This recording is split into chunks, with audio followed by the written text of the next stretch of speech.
Hi, welcome back guys. This is your friend, Cabbage Head Fanfics. Back with amazing fanfiction. This is the series of What If Deku Super Blueprint Quirk. Now before starting, please give this video a like and subscribe to the channel if you want more videos like this. Now let's get into the fanfic. All Fo One has always been curious about how or even if he could pass his quirk on to any children he might have. After all, he'd been there in the beginning when quirks were meta abilities and had seen quirks get stronger with every generation. He just hadn't focused on it in the same way as he was focused on getting back the quirk that rightfully belonged to him. That didn't mean that he didn't focus on the second part of his obsession, just that it fell to the wayside as not as important. He already had an heir in Tamura, but that boy was a bit of a loose cannon and wasn't of his own blood. Sure, he loved the twisted irony in that he was the one to save Tamura when no hero would, when they all looked at him as if he were a leper or a villain. He reveled the idea of watching All Might twist when he'd eventually reveal that he had stolen All Might's master's grandson and turned him into a villain. Shrill, he wanted to know how a child of his own would take to his quirk, and if they did, it would have to increase in power. He'd seen it over the generations, how a relatively simple or weak quirk could turn into a powerhouse in just a few generations. So he was fascinated with the idea of finding a way to strengthen his own overpowered quirk by passing it on, and then, the possibilities. Maybe he'd even get a child who could steal back what rightfully belonged to him. So he started looking for quirks that would complement his. He started with a woman who could copy the quirk of a single person, thinking that it was already so much like his own. Testing the genes of that child with a quirk he'd forgotten, he'd found out that the child would be able to copy up to 5 quirks. A good start, but the testing quirk told him that the child's quirk would not allow them to copy stockpiling quirks. So that first child was a bust. He let the woman live after wiping her memory. If nothing else, he could steal that child's quirk when they got older. The next batch of women he tried all ended up either having children with random mutations of their mother's quirks or ended up with miscarriages. So many mistakes. It didn't stop him from selecting his latest experiment. Her name was Midoriya Inko, and she has a fascinating quirk called Pull that she was severely underutilizing. He theorizes that with his quirk and hers, perhaps the child they'd create would be able to pull the quirks from people. But the genetic testing quirk told him that while the child in her womb registered as having a quirk, it was dormant and he couldn't tell what it really was due to that fact. A dormant quirk meant the child would most likely present as quirkless. He was going to try again with a woman he'd heard was in a quirk marriage with Endeavor, who's already shown potential in having born children that had hints of both of their parents' quirks when All Might had stumbled upon his operations. Due to having his head caved in, he didn't remember that he'd even begun the side project, and because he didn't trust Dr. Garaki, he hadn't told him. That would come back to bite him much later. Izuku sat quietly in the doctor's office, staring at the floor. His eyes itched, his hands twitched, and his mom's grip on his arm felt tight enough to cut off circulation. "Mama, why do my eyes itch so much?" he asked one day, rubbing at them again. His mom sighed, brushing his hair back. "It's just because, it's because you're quirkless, sweetie." He'd heard the rumors. Quirkless people had different bodies, but no one knew exactly how. Older kids said awful things, whispers that stuck with him. Quirkless are dangerous. They're an infection. They should all just disappear. It hurt, but it didn't hurt worse than the news he received earlier that afternoon. Dr. Tsubasa had explained it so plainly as if it were no big deal. Izuku registers as having a quirk, he'd said. But it's dormant. Based on the tests, it's likely to never wake up. Medically speaking, he's considered quirkless. His mom had gasped softly. "I don't understand how this could have happened." "There's no research on dormant quirks or being quirkless, ma'am," the doctor replied with a shrug. "It's just unlikely his quirk will ever manifest." Izuku had sat up straight, tiredness etched in his face. "So I can't be a hero?" He hadn't mentioned the blue something floating just behind Dr. Tsubasa's head. It glowed with strange letters he could barely read, but words like life force and broken moral compass stood out. He felt a tugging inside, a twitch in his hand, like it wanted to reach out, touch that glowing thing, and somehow fix it. But something in the pit of his stomach warned him to stay quiet. The doctor gave him the creeps, and Izuku knew enough from his secret research into underground heroes to understand that making people underestimate him could be useful. So he let the lie sit. He would train in secret, maybe even learn to control his quirk on his own. The label, quirkless, changed so much at home and at school, but he hoped that it wouldn't change his friendship with Kacchan. They had promised to be heroes together. He didn't see why his diagnosis should change that. So you don't have a quirk? No, I do. The doctor said it's dormant and not likely to ever wake up. Medically I'm quirkless, I guess. But I still want to be a hero. What? Are you crazy? Quirkless people can't be heroes. You're nothing but dead weight. Stay away from me from now on. I don't want to catch your disease. Kacchan, we promised. But you broke your promise by being worthless. Now leave me alone. He tried after that day to show Kacchan he could still be a hero by stepping in between Kacchan and the other kids on the playground. But his best friends seemed to hate him now. It didn't matter. Kacchan just needed someone to practice his quirk on. He was sure that if his quirk was anywhere near as great as Kacchan's, he would be doing the same thing. He ignored the little voice in the back of his head that screamed, "No, you wouldn't, that's something a villain would do." Because Kacchan couldn't be a villain, he just couldn't. 10 years passed and he barely used his quirk. It hurt his eyes, it hurt his hands, and it hurt his head as information on quirks randomly would enter his vision all day long. He had to almost lash his hands to his sides to keep them from reaching out to fix things like heads too big for his body on his classmate with the wooden head quirk, or fingers break easily on his classmate who could stretch his fingers. He told himself that he would practice on people who needed it, people whose quirks hurt them, people whose quirks hurt others. The longer he didn't use his quirk, the more Kacchan seemed to get mad at him, to use his quirk on him. But that didn't matter. Kacchan was still his friend. Kacchan would have to see how useful his quirk could be once they were both attending UA. Even if he had applied to both the Heroics and Gen Ed course as a backup, because while his quirk was fascinating, it didn't have any practical applications for fights against villains. Midoriya has applied to UA too. He snapped out of his musing, realizing with horror that the teacher had revealed his intentions in front of the whole class. Kacchan was many things, but he was not a person who liked it when the attention was off of him. Deku, I told you that you were nothing. Always looking down on me. Here's what I think. I think if you want to be a hero so bad, you should take a swan dive off of the roof and hope for a real quirk in your next life. And then he exploded his notebook. His valuable notebook. The one that he kept not only the most interesting details about quirks he noticed, but there were also suggestions for how to fix things. He lunged forward, not thinking at that moment. What? You going to attack me? You haven't figured it out yet? Let me spell it out for you.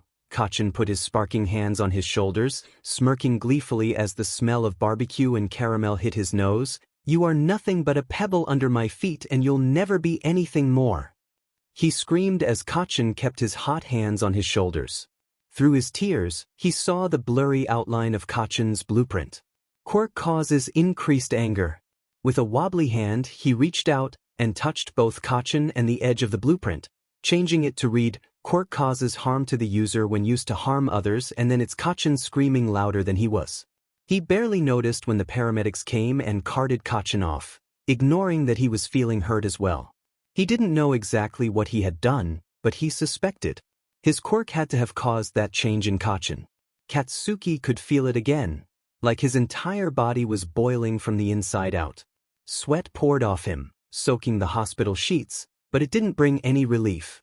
It was as if something deep inside his skin wanted to burst free, tearing him apart. His hands twitched involuntarily, sparking weakly with little pops of his quirk. His body was rebelling against him, rejecting what had always been his greatest strength. He clenched his fists tightly, pushing back against the pain. The stupid doctors kept saying something about an internal quirk explosion, but Katsuki knew better. This was Deku's fault. That useless nerd, he'd done something, touched him with those disgusting, trembling hands, and now Katsuki was paying the price. There was no other explanation. Deku's quirkless lie had all been a setup. Some kind of trap, a way to get back at him for being stronger, for being the one destined to be a hero while Deku was left in the dust. I'll end him, Katsuki muttered, though his voice came out hoarse, barely above a whisper. He was alone in the room, but he didn't care. He could feel the heat rising under his skin, but not from his quirk this time, from anger. Rage. He knew Deku had a quirk now. Maybe it wasn't much, maybe it was weak like Deku himself, but somehow, it had hurt him. He squeezed his eyes shut, the memories flashing in his mind. That look on Deku's face, full of shock, fear, and something else. Something that made Katsuki's blood boil more than the pain. Pity. He gritted his teeth, letting out a frustrated grunt. Deku had humiliated him. But it wouldn't last. Katsuki Bakugo wasn't going to stay down. He'd show Deku, he'd show everyone, that nobody could touch him and get away with it. As soon as he got out of this hospital bed, he was going to make sure Deku knew his place. The UA gates loomed high above Izuku, the massive building casting a shadow over the nervous crowd of applicants. But surprisingly, Izuku wasn't as nervous as he thought he'd be. His heart still pounded in his chest, but without Katsuki looming over him, snarling insults and threats, he could think a little clearer. Okay, I can do this, Izuku muttered to himself as he entered the testing grounds. He wasn't expecting to do well. His quirk wasn't suited to destroying robots, and he'd figured that out when Present Mike explained the exam. But he still wanted to try. If nothing else, he could gauge how well he could use his quirk in a high-pressure situation. The nervous energy buzzing in the air was palpable as the other students around him shuffled and stretched, preparing for the test. Izuku glanced to his left and saw a girl, her brown hair bobbing as she chatted with another applicant. His eyes twitched involuntarily, and for just a second, he saw it, a green glow around her. Her quirk's details hovered in the air, almost like a hologram. Makes the user have an upset stomach. Izuku blinked. That couldn't be right. Why would someone's quirk? Oh, she had a gravitational quirk, and it must have affected her inside somehow. It reminded him of motion sickness. His fingers twitched, that strange urge rising inside him again, the need to fix it. Before he knew what he was doing, his hand stretched out. His fingers brushed the edge of the green glow around her quirk, and in his mind, something shifted. The upset stomach detail vanished. Hey, are you okay? The girl's voice snapped him back to reality. She was staring at him with a puzzled expression, her head tilted to the side. Izuku jerked his hand back, flushing with embarrassment. Sorry, I didn't mean to. It's fine, she interrupted, smiling brightly. I'm just a little nervous about the exam. I think everyone is. Izuku nodded, though his mind was spinning. Had he really just fixed something about her quirk? The urge he'd felt to reach out and adjust the details around her quirk had felt so natural, but what did it mean? Could his quirk actually change other people's quirks? The buzzer for the entrance exam rang loudly, shaking him from his thoughts. He took a deep breath and focused on the task ahead. Robots. Destruction. Points. That was what mattered right now. As the exam began, Izuku tried his best, but it quickly became clear that his quirk wasn't built for combat. The other applicants rushed past him, taking down robots left and right, while Izuku struggled to keep up. He avoided getting hit, but he couldn't land a solid blow on any of the machines. Every time he reached out to use his quirk, it was like he was trying to grab at nothing. Robots didn't have quirks. He couldn't see any glowing details, couldn't adjust or fix anything.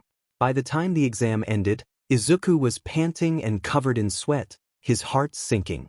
He hadn't earned a single point, but somehow, he didn't feel as defeated as he thought he would. He knew going in that his quirk wasn't suited for this. That's okay. I scheduled myself for general studies, he reminded himself. As he exited the testing grounds, Izuku caught sight of the girl from earlier again. She was talking to a group of people, laughing easily, and for a moment he allowed himself a small smile. At least he'd helped someone today. Izuku's first day in the general education track at UA High School was a surprisingly pleasant change. The atmosphere was different from the hero course's intense environment, and he found the classes and interactions more manageable. The students in his class seemed friendly and the workload was interesting, but as he navigated his new surroundings, Izuku couldn't help but feel a growing discomfort. The more people crowded around him, the more his eyes and hands began to itch uncontrollably. He tried to ignore it, focusing on the lessons and the occasional conversation with his new classmates.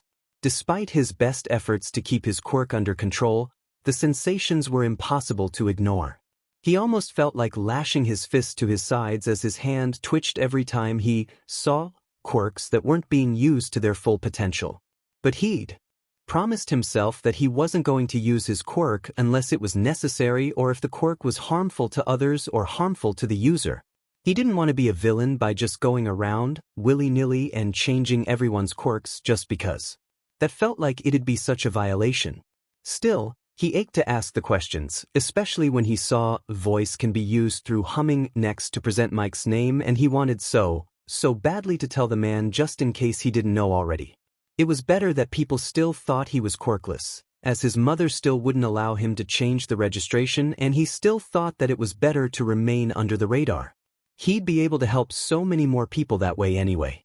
He was relieved the end of the day came so quickly, though he managed through his spectacular bad luck to run into the last person he wanted to see. Eraserhead. Not that he didn't admire the man, and not that the man hadn't inspired his decision to hide his quirk, but he didn't want to test what would happen if Aizawa turned that quirk on him. Then he saw it. Quirk causes dry eye. Izuku sympathized deeply. He knew how bothersome dry eyes could be. With a mix of hesitation and determination, Izuku reached out discreetly, his fingers brushing against the blue glow around Aizawa's quirk. In his mind, he focused on altering the detail, shifting it to read, "Quirk can be used without eye contact." Aizawa didn't seem to notice anything unusual. He gave Izuku a curt nod and continued on his way, his expression unreadable. Izuku felt a small sense of relief. He hoped the adjustment would alleviate some of Aizawa's discomfort. He breathed a sigh of relief and headed for home only to stop as he noticed a floating uniform. The uniform was heaving, and he realized as he read the blueprint that this student had an invisibility quirk. "Are you all right?" She sniffled. "Aizawa-sensei almost expelled me today. All because I couldn't throw a baseball very far with my stupid invisibility quirk. Sometimes I hate it. I hate that no one can see me. I wish I could turn it off." Well, he could fix that. Quirk cannot be turned off at will was changed to user can alter the visibility of herself and others at will with a gentle brush against her blueprint. "I'm sure things will turn around soon. Invisibility is a great quirk. Thanks." He waved goodbye. She'd discover soon what he did for her, and he hoped she'd enjoy it. Once he got home, he decided to test a theory, and so he sat in front of the mirror. As he concentrated, he saw the details about his own quirk floating in his reflection. Can't change major aspects of a person's quirk. The words nagged at him, and a sudden, brilliant idea struck him. If he could only change minor aspects, what would happen if he pushed beyond those limitations? He had no idea if it was safe, but the thought of potentially altering a quirk more significantly was too intriguing to ignore. With determination, Izuku focused on pushing past the barrier, willing his quirk to bypass the limitation. As he did, a powerful surge of energy coursed through him, and everything went black. When he regained consciousness, Izuku found himself sprawled on the floor, his heart racing. He wasn't sure how long he had been out, but the room seemed unchanged. He took a deep breath, his head still throbbing from the sudden blackout. His mirror reflection now showed a different limitation: push beyond current quirk restrictions at your own risk. Izuku sighed, understanding that there were risks involved, but he also felt a renewed sense of determination. He had a lot to learn about his quirk, but for now, he was eager to explore its potential further, even if it meant facing challenges along the way. As he stood up and dusted himself off, Izuku knew one thing for certain. His journey was just beginning. The second day at UA felt like a blur to Izuku. His quirk still nagged at him, itching in his mind as more details floated in the air around him. Today, though, he had a plan, a risky one, but one he couldn't ignore any longer. Izuku had already realized his quirk had limits, but the nagging thought of breaking past those restrictions gnawed at him. If he could fix aspects of a quirk, maybe he could tweak his own in ways he hadn't yet considered. He just needed to test it further. Sitting down in class during a short break, Izuku focused on his quirk. He added a new condition: gives user information about the quirk's user. Immediately, his head throbbed with an intense, almost unbearable pressure. It felt like his skull was about to split open, and his vision swam. He squeezed his eyes shut, trying to fight the pain. When he opened them again, everything was sharper. He could see not just quirks, but details about the people who wielded them. Random tidbits of personal information, things that nobody would ever want anyone else to know. The first person he saw was Aizawa walking past towards his classroom. As he looked at Aizawa, information flashed in his eyes. Father unknown.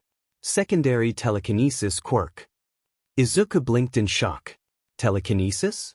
Aizawa had another quirk? Perhaps Aizawa either couldn't or chose not to tell anyone about it. Izuku's mind reeled at the thought. Why would he hide such a thing? Maybe he didn't see it as important, or maybe he just didn't want people asking questions. Izuku's headache intensified as more details crowded into his mind, and he quickly looked away, rubbing his temples. He didn't have long to dwell on it, though. He had his own problems to worry about. Soon, it was lunchtime, and Izuku wandered out of class to grab something to eat. His head still hurt from overloading his quirk, but the itch to fix things hadn't gone away. As he walked toward the cafeteria, he bumped into a beautiful girl from 1A. He looked at her info to find her name was Yayoro Momo. I'm sorry. Izuku stammered, stepping back quickly. It's all right, she said as she politely waved him off. As she turned to leave, Izuku's quirk activated again, and he saw it. Parents put her on a strict diet. He winced. That sounded terrible, especially considering his quirk was telling him that her creation quirk required a lot of calories. The more Izuku thought about it, the more he realized how unhealthy it was for her to be restricted like that. Instinctively, his hand twitched, reaching out just enough to brush against her blueprint. He adjusted the wording from quirk runs off caloric intake to quirk runs off personal energy reserves. Hopefully, this change would allow her to create things without worrying so much about what she ate. Momo didn't notice anything unusual as she continued on her way, but Izuku felt a small pang of satisfaction. That was another problem fixed, at least. As he was going to sit down, he saw another blueprint. This one read, quirk causes tummy issues much like Uraraka's did. But something stopped him from fixing this quirk, which he was glad for as informant for villains popped up in the personal description next to his name, Aoyama Yuga. His heart skipped a beat as he wondered what he should do. Should he tell Aizawa that one of his students was a villain? Should he tell Nedu? But how would he tell them? On his application for school, he was still registered as quirkless. No one would believe him. The thought bothered him for the rest of the day. He was pretty glad he had the class he had now. Even if his traditional class usually was 20 students, only having 18 was fine. Expelled that grape-haired kid the moment the little creep had tried to grope Yayorozu right in front of him. The other spot hadn't been filled. There were a lot of promising candidates at the entrance exam, but none that stood out to him, and the ones that managed to get points didn't quite get enough to pass. That meant that when it would come time for the sports festival, he'd have 2 open spots in his class. 2 open spots for kids who might not have had a proper shot at the entrance exam. But that was later. Right now he was focused on the field trip to the USJ. He always enjoyed this trip, although this was the first time in a very, very long time that he was taking such a large class to do so. As he was stepping off of the bus, he saw 13 discreetly give the sign for 3 hours, meaning the blonde oaf that was supposed to be there had used up his time. This is why he hated limelighters. Well, not all limelighters. His husband Hisashi was a good one. But he also had a hidden underground identity that no one besides him knew about, so Hisashi was off the hook. Something in his gut told him that there was something wrong, and as an underground hero, he'd long since learned to trust his gut. He looked across the open plaza, noticing the purple, swirling portal. A blue-haired man stepped through, and he grimaced as he noticed that the man was wearing what looked like a severed hand on his face. Other villains stepped through after him. Our schedule says that All Might was supposed to be here. Well, he isn't. He's tempted to glare at Kaminari, who had been the one to pipe up. Pity. Well, perhaps he'd be more likely to show up if we rough up some kids. 13. Protect the students. Kaminari, can you contact the school? No, sensei. They must have someone in the crowd with a technological control quirk. That means for the moment he and 13 are it. Neither of them is suited to big fights like this, but he'll be damned before he allows any villain to get near his kids. He hears 13 activating their quirk, and he hopes they have taken out the warper at least. Without the warper, the villains will be stuck with them. It will hopefully make them a little more prone to making mistakes if their ride out of here is out of commission. He glances over, and sheet, the kids aren't there. 13 is trying to suck up the warper, but the warper turns his portal into a redirecting of 13's attack. He's going to die. He's going to die and his kids are going to have to deal with the fallout. Hisashi is going to be a wreck. But he's still got a job to do. He has to hold the villains off. He has to. He hears the villain with the hand on his face counting. Why is he counting? Then it hits him. The F-error is counting how long it takes between one blink and another. They knew his weakness. And he still didn't know what the other villain was. The one who hadn't moved yet and was built like a mountain. What the f was he supposed to do against that? He was no all might. The hand villain catches him off guard as they use their quirk for the first time in the fight. He can't help but scream as his arm is disintegrated. He can see bone as his arm drips blood. I grow bored of this. Nomu and Eraserhead. The monstrous thing that had been standing still until then moves so fast he doesn't have time to throw out his capture scarf to avoid it before it's picking him up and slams his head into the concrete. His vision is swimming, and he probably has a concussion. But his kids are still in danger. He can't stop now. Especially as he spots Azui at the edge of the plaza, hand at her mouth in horror as she watches. He hears her scream as the hand villain grabs her. I wonder if I end a kid, will that make All Might appear? It might not, but it sure will make me feel better. He feels so helpless as he realizes he can't open his eyes fast enough. He's afraid that when he does open his eyes again, it will be to a pile of ashes instead of a student and he feels ill. It's all his fault that he wasn't good enough to keep his kids safe. It's Oboro all over again. What the F dash? How are you erasing my quirk with your eyes closed? Confused, he opens his eyes. Azui has gotten loose while he somehow uses his quirk with his eyes closed. That weirdness can wait. He's just so effing glad she's away from the villain, who is rubbing his bleeding forehead. Good, Azui must have headbutt him to get loose. Never fear, for I am here. He's never so effing glad to hear the blonde oaf's catchphrase. Took you long enough. He grumbles as he finally allows himself to fall. All Might is here, his kids will be safe. He can rest now. He'll worry about what the F had been up with his quirk later when he doesn't have a concussion. He got lucky his arm was in a sling and his head was bandaged. But he'd gotten lucky. All Might had come just in time to prevent that creature at the USJ from continuing to assault him. He should feel relieved, and he does, a little. He's glad he didn't die, it would have ended Hisashi and traumatized his kids. But he also can't help feeling curious about what had happened. So you say that your eyes were closed when that villain tried to disintegrate Tsuyu? Yes, I remember that villain, Shigaraki. I think I heard the warp villain call him, say that, how the F are you erasing my quirk with your eyes closed?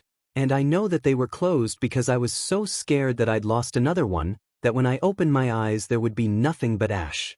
He knows he must still be affected by the whole thing. He'd never gotten so close to a class before, never seen any of the kids passing through the school as anything other than the heroes in training that they were. He doesn't know why he's latched onto them so tightly. He's lying to himself. He knows that this is the first class he's had in a very long time where they'd all impressed him. It was the only thing that explained why he felt like they were more than his students, like they were his kids. He's not getting old, and wants to adopt. Shut up, Hisashi. Nedu taps his chin thoughtfully. There are records of quirks evolving in high-stress situations. This is the first class you've had that you haven't expelled. There are cases of hysterical strength in which parents find themselves able to do things with their quirks that they were not aware they could do. Perhaps with your mind focused on protecting your students that you got attached to created such hysterical strength that your quirk changed on a fundamental level. He supposes it makes logical sense, and he will admit, even if it's only privately to himself, that he had gotten attached to this year's class. Whatever the case may be, we may have to keep an eye out on your class. If your quirk evolved due to the events of the USJ, it may be possible that the quirks of your students evolved as well. You're not putting them through tests just to satisfy your curiosity. Of course not, Aizawa. That would be unethical. But I will be informing the staff and recovery girl that we may have an influx of quirk accidents. Oh, he didn't even think that far.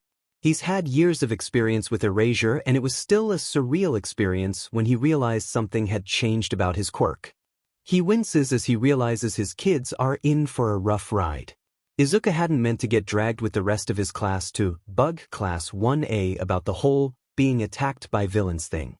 Not that he wasn't curious himself, but he felt it was rather in poor taste to be hassling them about almost dying. So, this is the infamous 1A?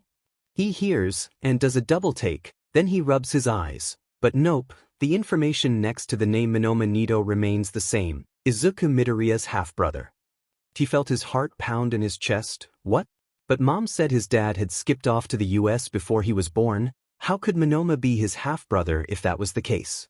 His blood ran cold as he realized that it had to mean that his scummy father had an affair. Not that it was much better than he expected when he tracked down the address when he'd been small only to find it didn't exist. He just thought that the man had vanished, had wanted to pretend he wasn't the father to a medically quirkless reject like him. But Monoma had a quirk. His quirk told him that it's called copy and that it causes inferiority complex due to negative view of quirk. So what did that mean? He almost started crying. It meant that his dad just couldn't stand him or his mom. Nothing new about that. Well, the least he could do is ensure his poor half-brother doesn't feel so shitty about his quirk. So he reaches out and changes the blueprint to read quirks that the user feels positively about will be copied permanently. He doesn't know if it will help, but he hopes so. He's not sure what more he can do.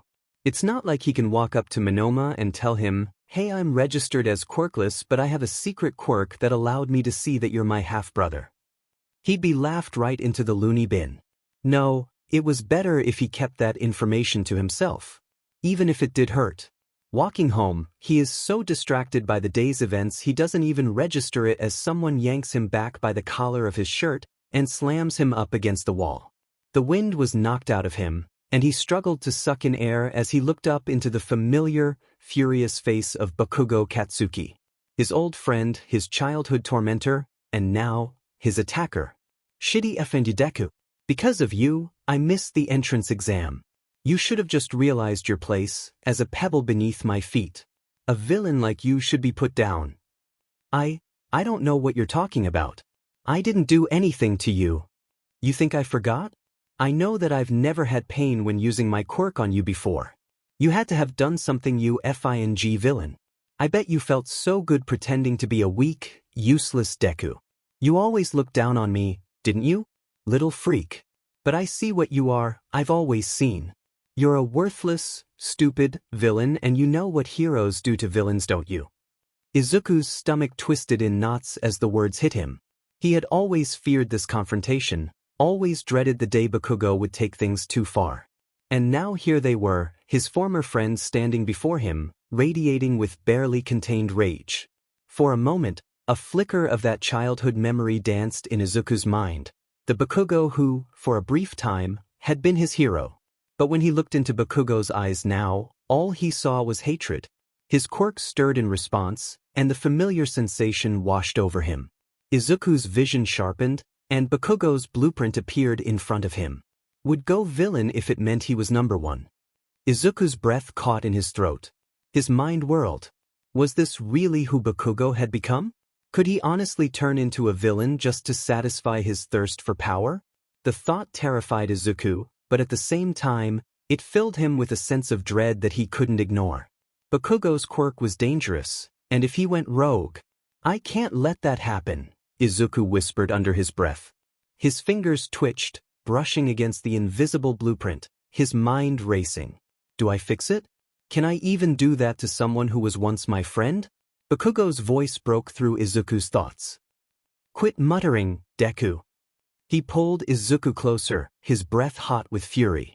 I'm gonna make you regret everything, starting with that smug face of yours. Izuku barely had time to react before Bakugo's palm exploded against the side of his head. Pain shot through his skull as his left ear erupted in agony, and he screamed as he felt something wet and warm trickle down his cheek. Blood. His blood. His ear was gone. He just blew my ear off. The realization was slow, almost surreal. Bakugo had actually hurt him, really, truly hurt him. Izuku had always been afraid of Bakugo's rage, but this was different. This wasn't a threat. This wasn't a scare tactic. Bakugo had no intention of holding back. Through the haze of pain, Izuku's vision focused on Bakugo's blueprint again. His chest tightened. He'll go villain. He'll hurt people. I have to stop him. His hand hovered over the blueprint, fingers trembling. But what do I change? He could alter Bakugo's quirk, make it less lethal, but would that stop him? Would that change who Bakugo was? A new thought crept in, dark and dangerous. What if I just make it lethal? One touch, one explosion, and Bakugo would. Izuku's heart clenched. No, he couldn't do that. He couldn't just end Bakugo, no matter how much of a threat he had become. But what could he do?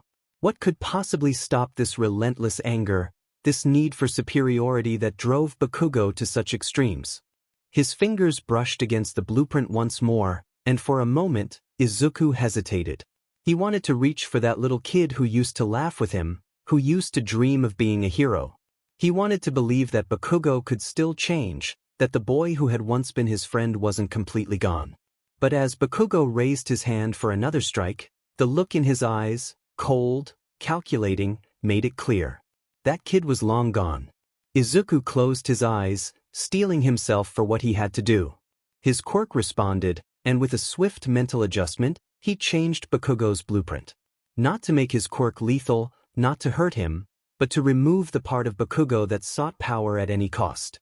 He adjusted Bakugo's quirk so that it would be tied to his emotions, forcing him to control his anger or risk losing his quirk entirely. It was the only way. As Izuku's fingers slipped away from the blueprint, Bakugo's next explosion sputtered out, the sparks dying in his palm. He looked down at his hand, confused. What the hell? Be the hero I know you can be, Bakugo.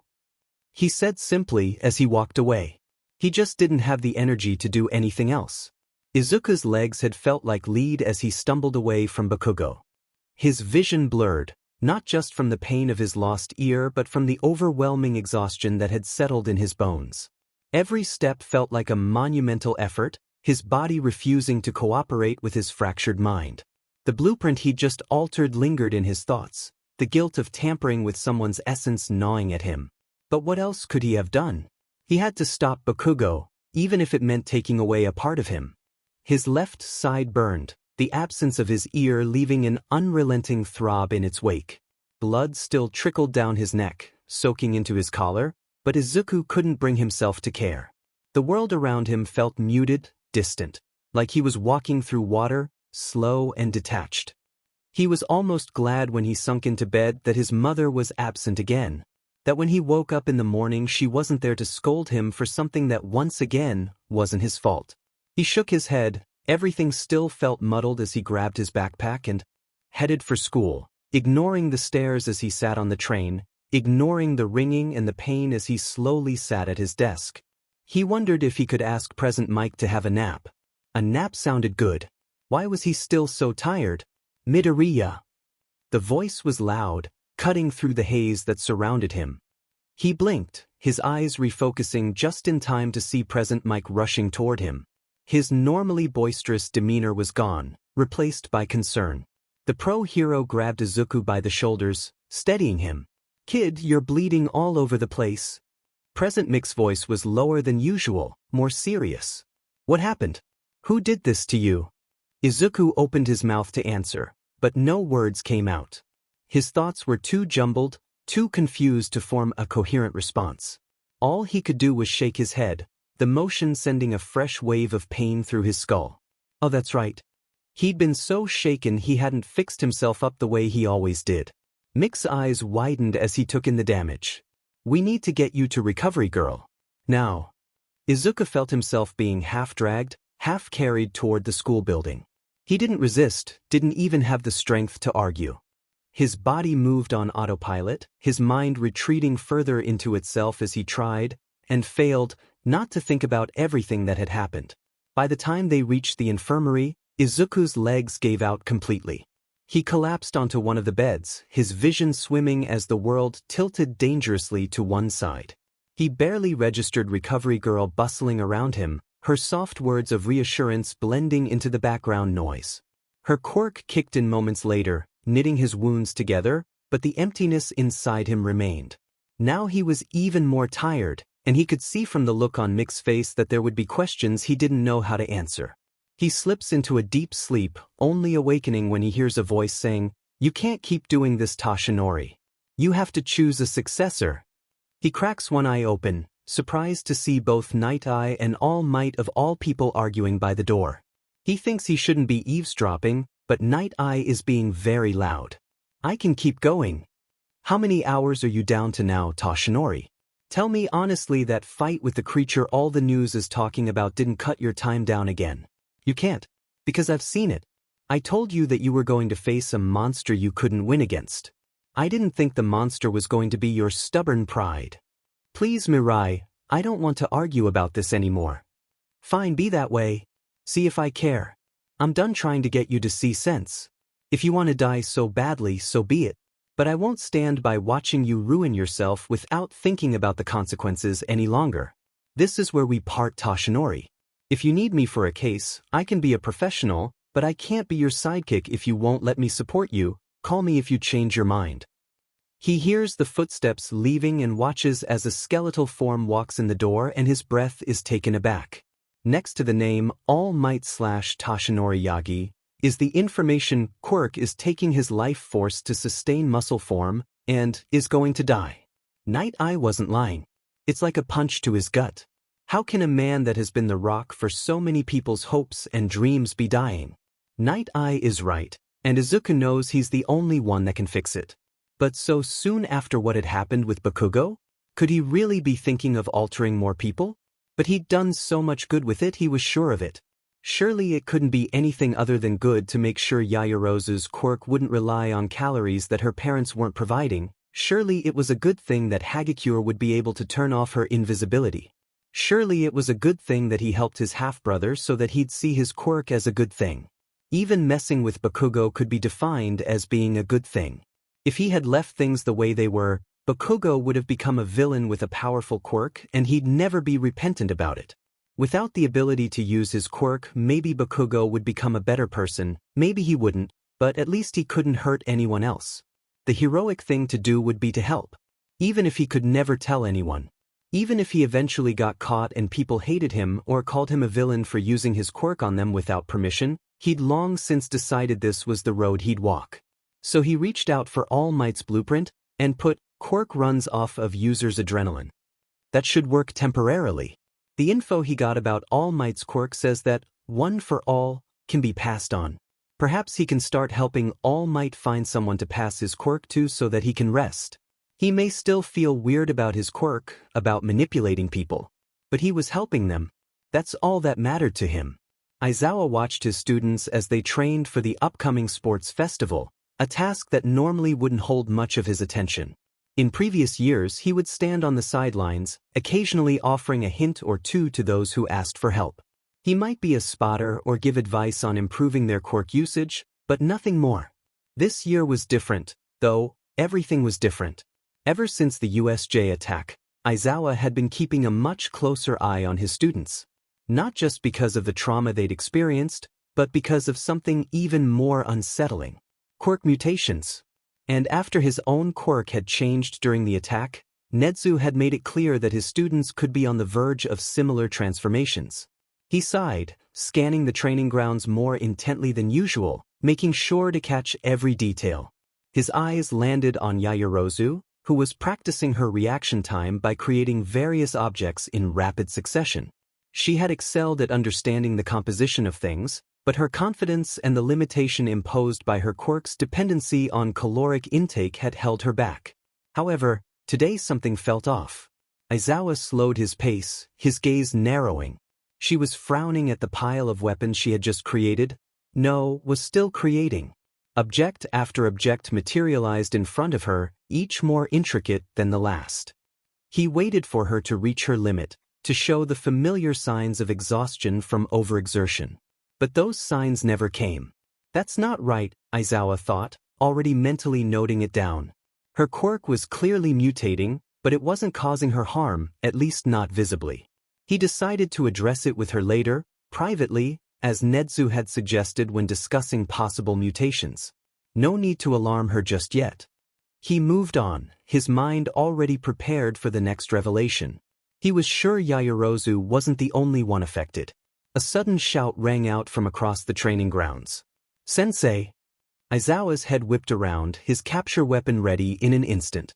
His body tensed, prepared for an attack, his mind flashing back to the USJ incident. But no villains were in sight.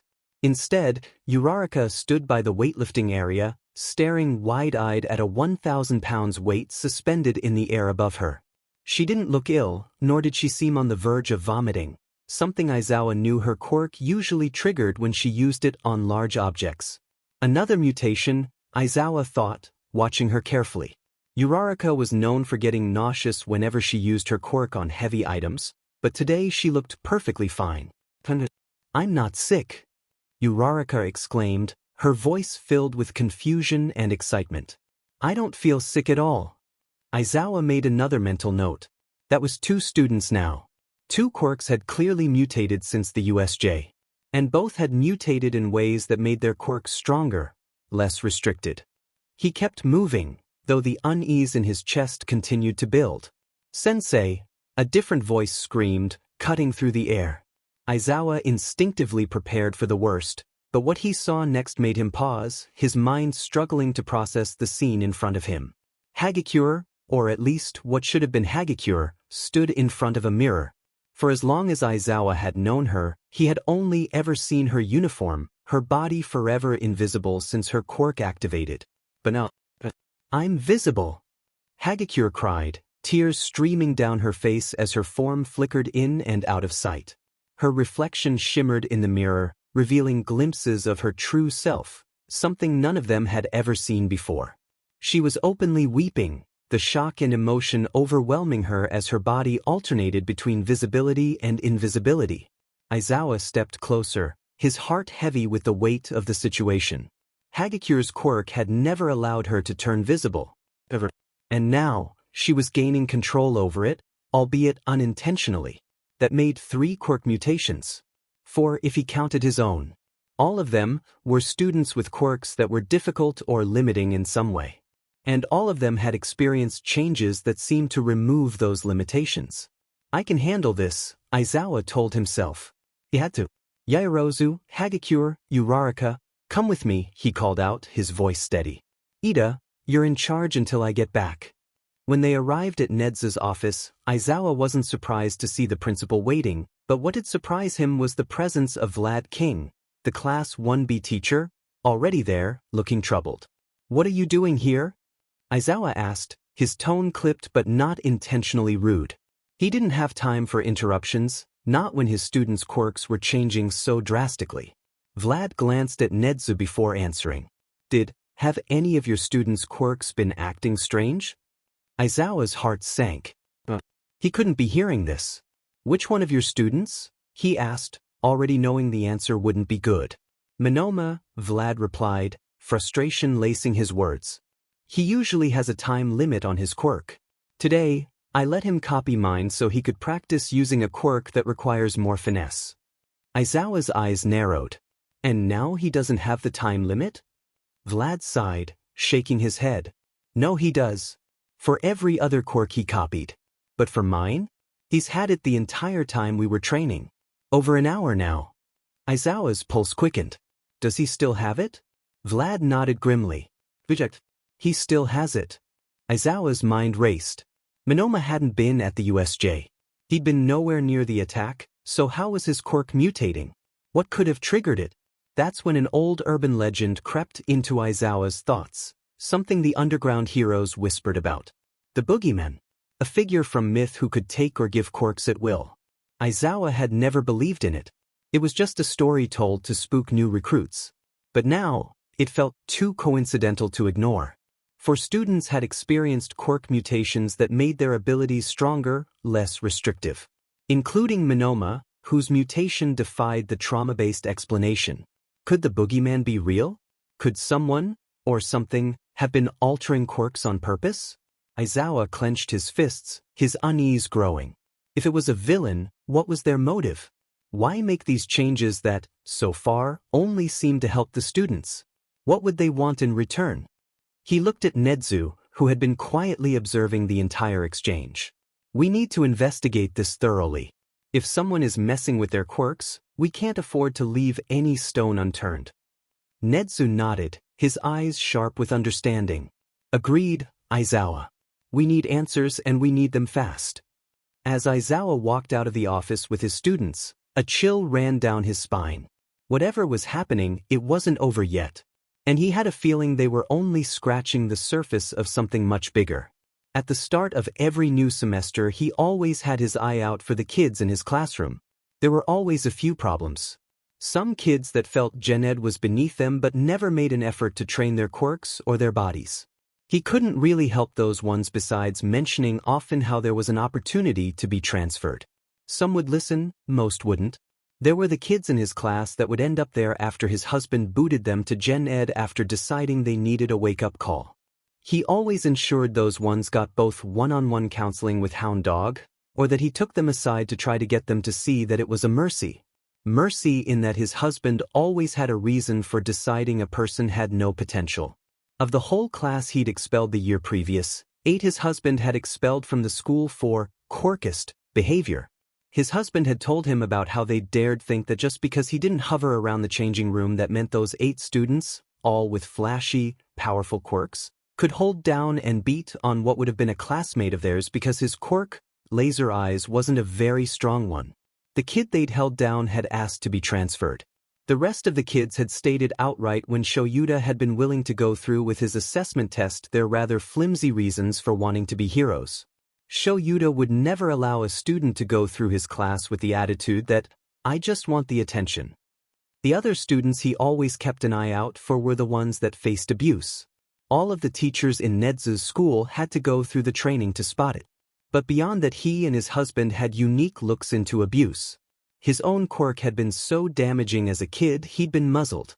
Treated as no better than a dog for a quirk he couldn't have possibly controlled as a baby.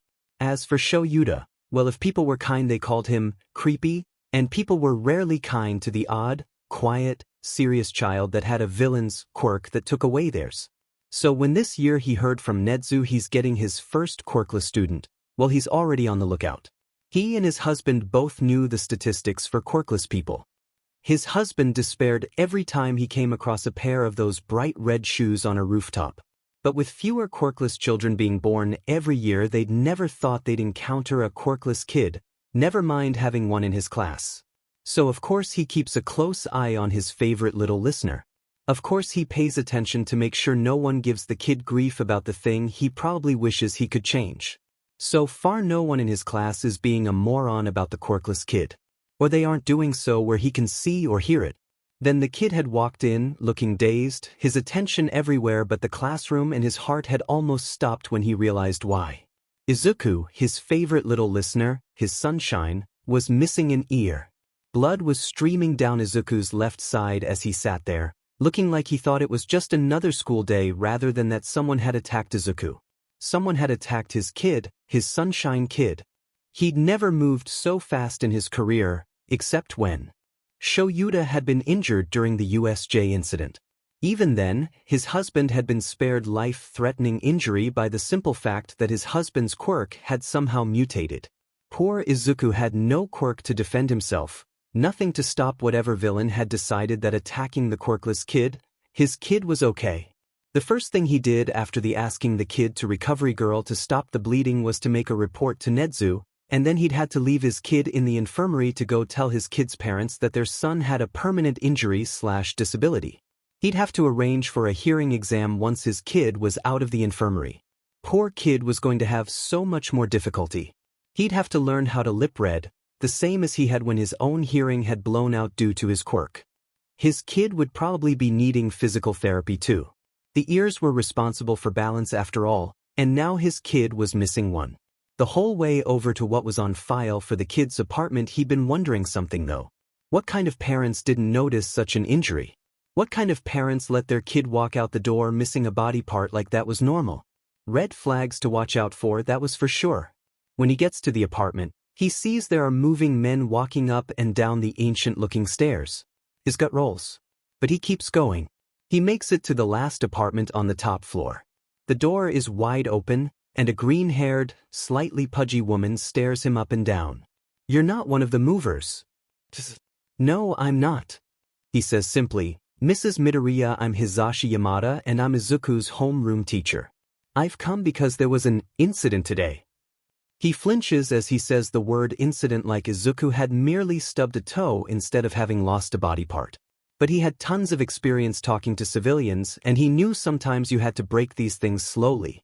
Who'd the little brat piss off this time? Oh, that wasn't a response he was expecting. Honestly, I don't know. Izuku turned up to class today missing an ear. He's been treated at school and he's currently resting, but we need to talk about what happens next. There is no next for me. Not with that thing. You know, I held out hope when the doctor diagnosed him medically quirkless. He had been born with a quirk, you see. It just never manifested. But that didn't matter to my bosses, who kept firing me the minute they found out I had a disabled kid. That didn't matter to my friends, who won't come near me anymore in case I infect their perfect quirk children. As far as I'm concerned, I never had a kid. My husband has paid for my move to be with him. Keep the worthless little sheet or toss him out in the garbage like I should have after that appointment, rather than hold out hope that his quirk will ever manifest. I don't care. He watches in stupefied form as she slams some papers down on the table in front of him. There's his Emancipation papers. Turns out the only good thing about having a quirkless is that they are considered adults at 14. You're just giving up on him? Just like that? But he's your son. I told you I have no son. Now you've taken up enough of my time. Make yourself useful and take those papers with you, will you? He shuddered as he picks up the paperwork. What a beach. What is he supposed to tell Izuku? How is Izuku going to continue with school when he'll have no place to come home to? Paperwork. The kid is emancipated from his egg donor. No way is he giving that woman the title of mother, but that doesn't have to be the only paperwork he turns in. They'd never talked about it, Shoyuda and him, about adopting. But his kid needed him. He was sure that Shoyuda would forgive him eventually. Hey babe, there's something we need to talk about when I get back to the school. Deku deserved it. That's what he tells himself as he scrubs his hands for what feels like the millionth time. Deku deserved to be put in his place. The teachers all said it, that he was meant for heroics while Deku was just Deku. Deku was the weird, creepy kid who followed them around like some kind of demented puppy, always looking down on him. Always thinking he was better than him. Always writing in those stalker notebooks of his like that would increase his chances of being a hero instead of marking him as the creepy weirdo he was. The blood is still there. Still under his fingernails and coating his hands. He knows it even if the water is running clear. But Deku deserved it. Deku had made him have to show Deku the truth. That Deku was a worthless, useless relic of a bygone era, just like the teachers said. He had to show Deku that he couldn't stand with the normal folk. Couldn't be anything other than someone who'd have to be rescued by the normal people. But Deku kept getting in between him and the other kids with weak quirks. Deku was looking down on him by showing he thought he was better than the system that everyone knew was in place. Those with strong heroic quirks were meant for greatness. Those with weak quirks were meant to cower, to serve if they were lucky. Those without quirks should just go and die, like they should have long ago. But Deku didn't learn. Deku kept insisting he'd be a hero even when all he was trying to do was show Deku why that was impossible. So he had to up the ante. He was the leader in school, as he should be, so what he said the class did. So when he told the class to push Deku around, they did. Even when said pushing almost caused Deku to fall down the stairs, Deku kept looking down on him. So when they went to middle school and Deku still hadn't learned, he knew it was his last chance to show Deku his place. So he roughed him up. But something changed. Somehow Deku caused him to feel pain when he used his quirk to rightfully show Deku his place. Somehow Deku caused him enough pain that he missed the entrance exam. What was worse was that when he tried to tell Yue why he had to be allowed to take the entrance exam, the strange principal had said, no. Like the stupid animal didn't know how perfect his quirk was for heroics. What did that animal know? He tried to show the animal the truth, that he belonged there, but he was taken out by some security. Then he heard at school that Deku had been accepted to UA. It proved the animal was stupid, that he didn't know the truth, that Deku belonged in the trash, not him. So he went to wait for Deku after UA let out for the day. The blood won't wash out. He can still feel it. But Deku had deserved it. He'd reached out with those trembling hands and he'd known that Deku was going to use his villainous quirk, whatever it was, to screw him over again. So he reacted without thinking. He threw his strongest explosion right next to stupid Deku's face. It was supposed to scare him. It was supposed to show Deku that he deserved to be at UA, not Deku, never Deku. But then there was the pain. The same pain he'd felt the first time when he tried to show Deku his place. It just proved Deku was the problem. But when he could see again from looking right at that bright explosion, he saw that Deku was bleeding.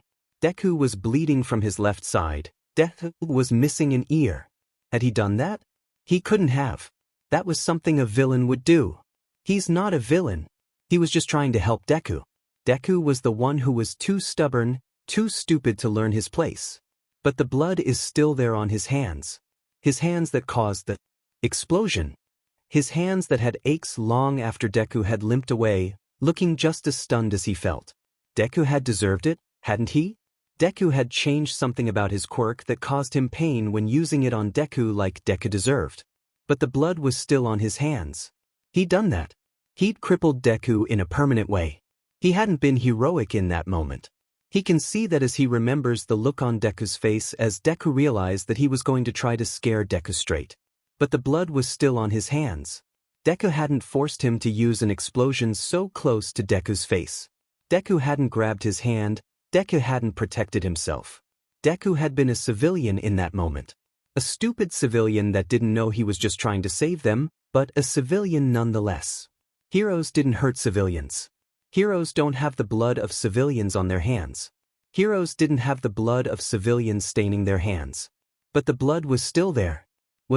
If heroes didn't hurt civilians, if heroes didn't have their blood coating their hands, then what was he? He was a villain. And he knew what heroes did to villains. Maybe if he turned himself in, threw himself at the closest, nicest hero he knew of, they'd grant him mercy? Or they'd take him out like the villain he was. Either way, the blood would have to come off of his hands. The blood would have to come off of his hands.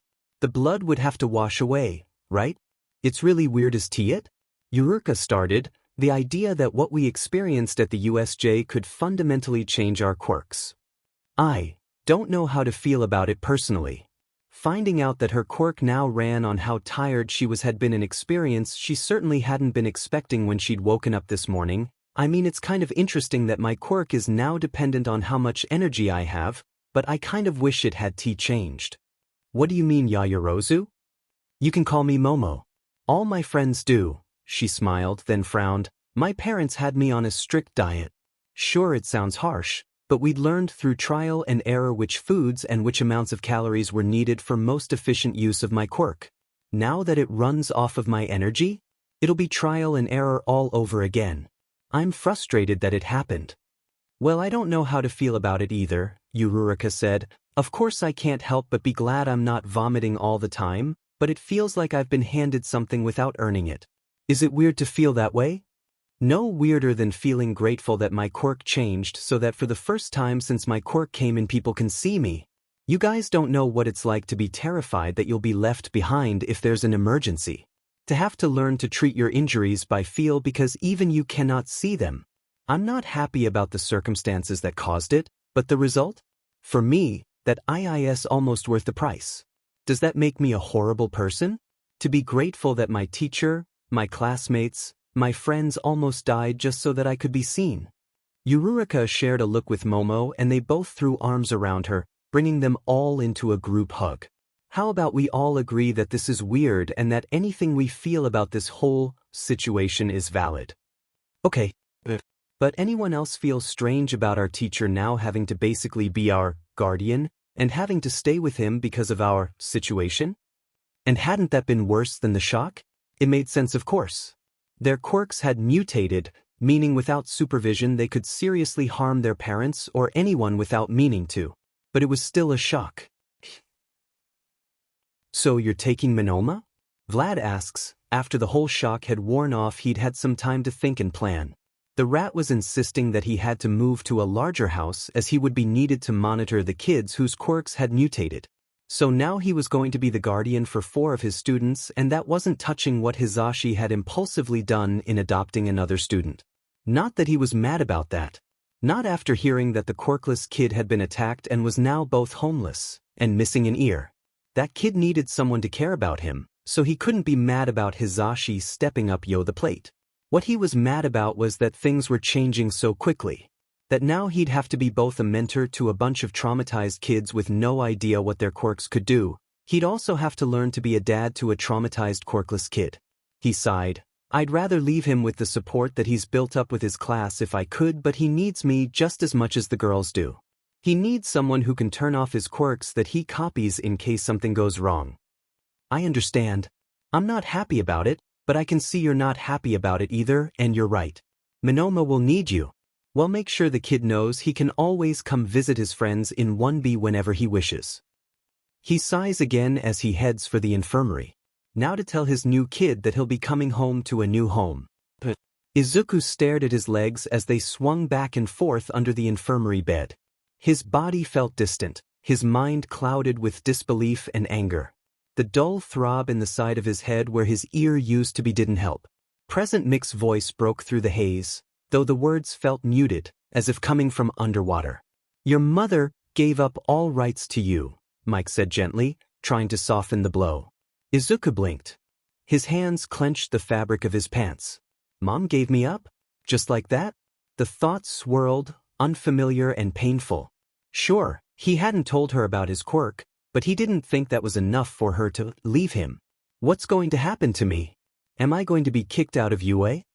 Present Mike shook his head, his usual lively demeanor softened. Did you know, Izuku, that pro-heroes can apply for fostering and adoption licenses? Izuku's brow furrowed in confusion. No, but what does that have to do with anything? Mike smiled, a warmth behind his eyes. Well, you see, I've already submitted the paperwork. Shoyuta and we're going to be your new parents. I know it's a lot to take in, and I know it's strange. But I care about you, kid, and I want you to succeed in everything you do in life. Izuku's breath caught in his throat. New parents? His hands trembled slightly as he processed the words. His mom, she had struggled so much to raise him, but she had stayed, hadn't she? He knew how hard it had been for her to raise a quirkless son in a society that saw them as burdens. Rent was higher, jobs were harder, and society didn't make space for people without powers. He knew all of this. So, maybe, if he had told her sooner that he had a quirk, she might have stayed. But she hadn't. And now, 2 pro-heroes, 2 of the people he admired most, wanted him to be their son? He bit his lip, feeling the sting of tears behind his eyes. He didn't want to cry. His mother had done her best. She hadn't abandoned him on the streets, hadn't mistreated him. She had loved him, right? She had tried so hard. I wasn't quirkless. I could have told her. She wouldn't have left. Yet here he was, and now Mike and Aizawa were offering him something he'd never thought he'd have again, a family. He wanted to be grateful. He wanted to say thank you. But the words felt stuck in his throat, heavy and impossible to speak. Are you sure? You want me? His voice trembled, and the fear in it startled him. He wasn't sure what scared him more, the idea of being left again or the idea that someone might genuinely want him. I've never wanted anything more, Mike said, his voice firm and reassuring. That did it. The tears fell, sliding down his cheeks before he could stop them. He wiped at them quickly, embarrassed by the display, but present Mike didn't seem to mind. After a few more moments of quiet, Aizawa arrived with a wheelchair, ready to take him to their new home. Izuku's legs felt like jelly as he tried to stand, so he let the heroes help him into the chair, his heart pounding with the enormity of everything that had just happened. When they arrived, Aizawa stood by the door, waiting. He looked more worn out than usual, but there was a softness in his expression. Izuku was helped up and given a brief tour of the house. A large, 6-bedroom place with an enormous kitchen, 2 bathrooms, and enough space for more than just him. As they entered the dining room, he saw them. Four other students sat around the table, looking somber, each one caught in their own world of uncertainty and change. Izuku's stomach clenched with guilt. These were the students whose quirks he had changed. He had thought he was helping, but seeing them now, all he could feel was shame. They hadn't asked for this. He had just done it. And now they were stuck here, stuck because of him. It was his fault. He swallowed hard. I'll make it right. Somehow I'll fix this. But how? He couldn't just change their quirks back without drawing suspicion. Maybe, in time, he could find a way to meet with them secretly and fix things. Until then, he would focus on using his quirk for good, only for good. Villains would get one chance, and if they failed, he would stop them before they could hurt anyone else. Aizawa's voice broke him out of his thoughts. Izuku, these students are staying here because their quirks mutated. They need to stay close so I can help them control it. Izuku nodded stiffly, feeling the weight of the situation pressing down on him even more. Shoyuta sighed as he sat down, running a hand through his hair. While Hisashi had handled the adoption paperwork for Izuku, he had been tasked with talking to the parents of the other kids, explaining the situation and why they needed to stay with him for the foreseeable future. It had been exhausting. He hadn't asked for this, being the guardian of 4 kids with mutated quirks, all of them dealing with their own trauma. His life with Hisashi had been simple. Their small apartment, their quiet moments together, it had been enough. And now they had 5 children, and one of them, Izuku, was more emotionally fragile than the others. What's bugging you, Moonshine? Hisashi's voice broke through his thoughts as he sat beside him. Shoyuta hesitated, then sighed again. The kids. You know I didn't have the best parents growing up. Afraid I'm going to mess this up. I don't know how to be a dad, Hisashi. I never wanted to mess up a kid's life with my baggage. Hisashi pulled him into a tight hug, pressing his chin on top of Shuta's head. Babe, no one knows what they're doing when they become parents. We'll figure it out. One day at a time. You don't have to be perfect. You just have to be here for them, like you always are. Shoyuta closed his eyes, letting the warmth of the embrace ground him. I'm scared. And that's okay. We'll do this together. I've got your back. He smiled a small but genuine smile. How did I get so lucky? Hisashi laughed softly. It's me who's the lucky one, Moonshine. You're my yin to my yang. At that moment, as they sat together, Shoyuta realized that maybe, just maybe, they could make this work. They weren't perfect, but they had each other. And now, they had 5 kids who needed them more than anything. One day at a time. That was all they could do. When she'd first been contacted by her husband, she'd assumed it was some sort of plea for her to abandon their son, like he had suggested before Izuku had even been born. He'd never told her how he'd known that Izuku wouldn't have a useful quirk, only that he knew and that they could try again. A part of her had been in disbelief because what kind of shifty explanation was that? How could she trust that her husband, a man that she was sure was into some criminal activity, just say, "Trust me," like that when she was sure that he knew he wasn't exactly on the straight and narrow? So she pretended he hadn't suggested he get rid of the baby. She ignored how he left for work and never came around after that. He was still sending her money for his familial obligations, and so she contented herself in the idea that she had done the right thing. After all, no matter what, it was her baby. She'd been so naive back then. She hadn't known what it was like for the quirkless or for the parents of a quirkless because she had never personally known one. When she'd been going to school, they brought old people to her school that introduced themselves as having lived in a time when quirks were less common. But they were all 70 or above. Everyone said the quirkless were a dying breed, so she never thought about it. It didn't affect her life after all, so why would she? Her husband kept in contact with her, kept asking her to leave Izuku, but how could she? He was just so perfect. A very perfect mix of her hair and face and her husband's intelligence. She could see it when Izuku started kindergarten and he did everything early. Her husband had to be wrong about him being quirkless. He was too perfect to be anything but a quirk child. She was still so clueless. When she tried showing Izuku how her quirk worked, hoping that he'd gotten her quirk or a variation of it, he'd scrunch up his little nose and say, "My eyes hurt, mama, they itch." Which she knew had nothing to do with her own quirk or her husband's fire breathing. She ignored it. She wasn't a quirk biologist, and maybe Izuku had gotten a mutation of some sort. She still refused to see the truth. WHW and all of the children start showing signs of their quirks. She ignores how Izuku shows no signs of his. He could be a late bloomers, those were a thing, right? But shortly after his 4th birthday she started hearing the rumors. Did you hear that kid that lives on the top floor is a quirkless? She hears one of her neighbors say as she's coming down to get the mail. She hides, not wanting to be caught eavesdropping. You sure? Thought Inko's kid was only 4? Some kids don't know how to use their quirks. Maybe he's just slow. That was the old granny that lived on the floor below her. The one who always cooed over Izuku and called him my other grandson. She'd been so glad that the old woman was defending her baby. She was right, some kids were just slow. Even if Izuku was a genius in schooling, quirks were difficult. He just needed time. She was still so naive. Until she gives in to the doubts and she goes to Dr. Tsubasa. He registers as having a quirk. He begins and she's happy for a brief moment, but it's dormant and shows no signs that it will ever wake up. I'm sorry, but medically he's quirkless. She'd been so stunned when he handed her the paperwork she'd have to turn in at the registry office. He wasn't quirkless, he has a quirk, but that doesn't matter. To the government he is quirkless. Things change quickly after that.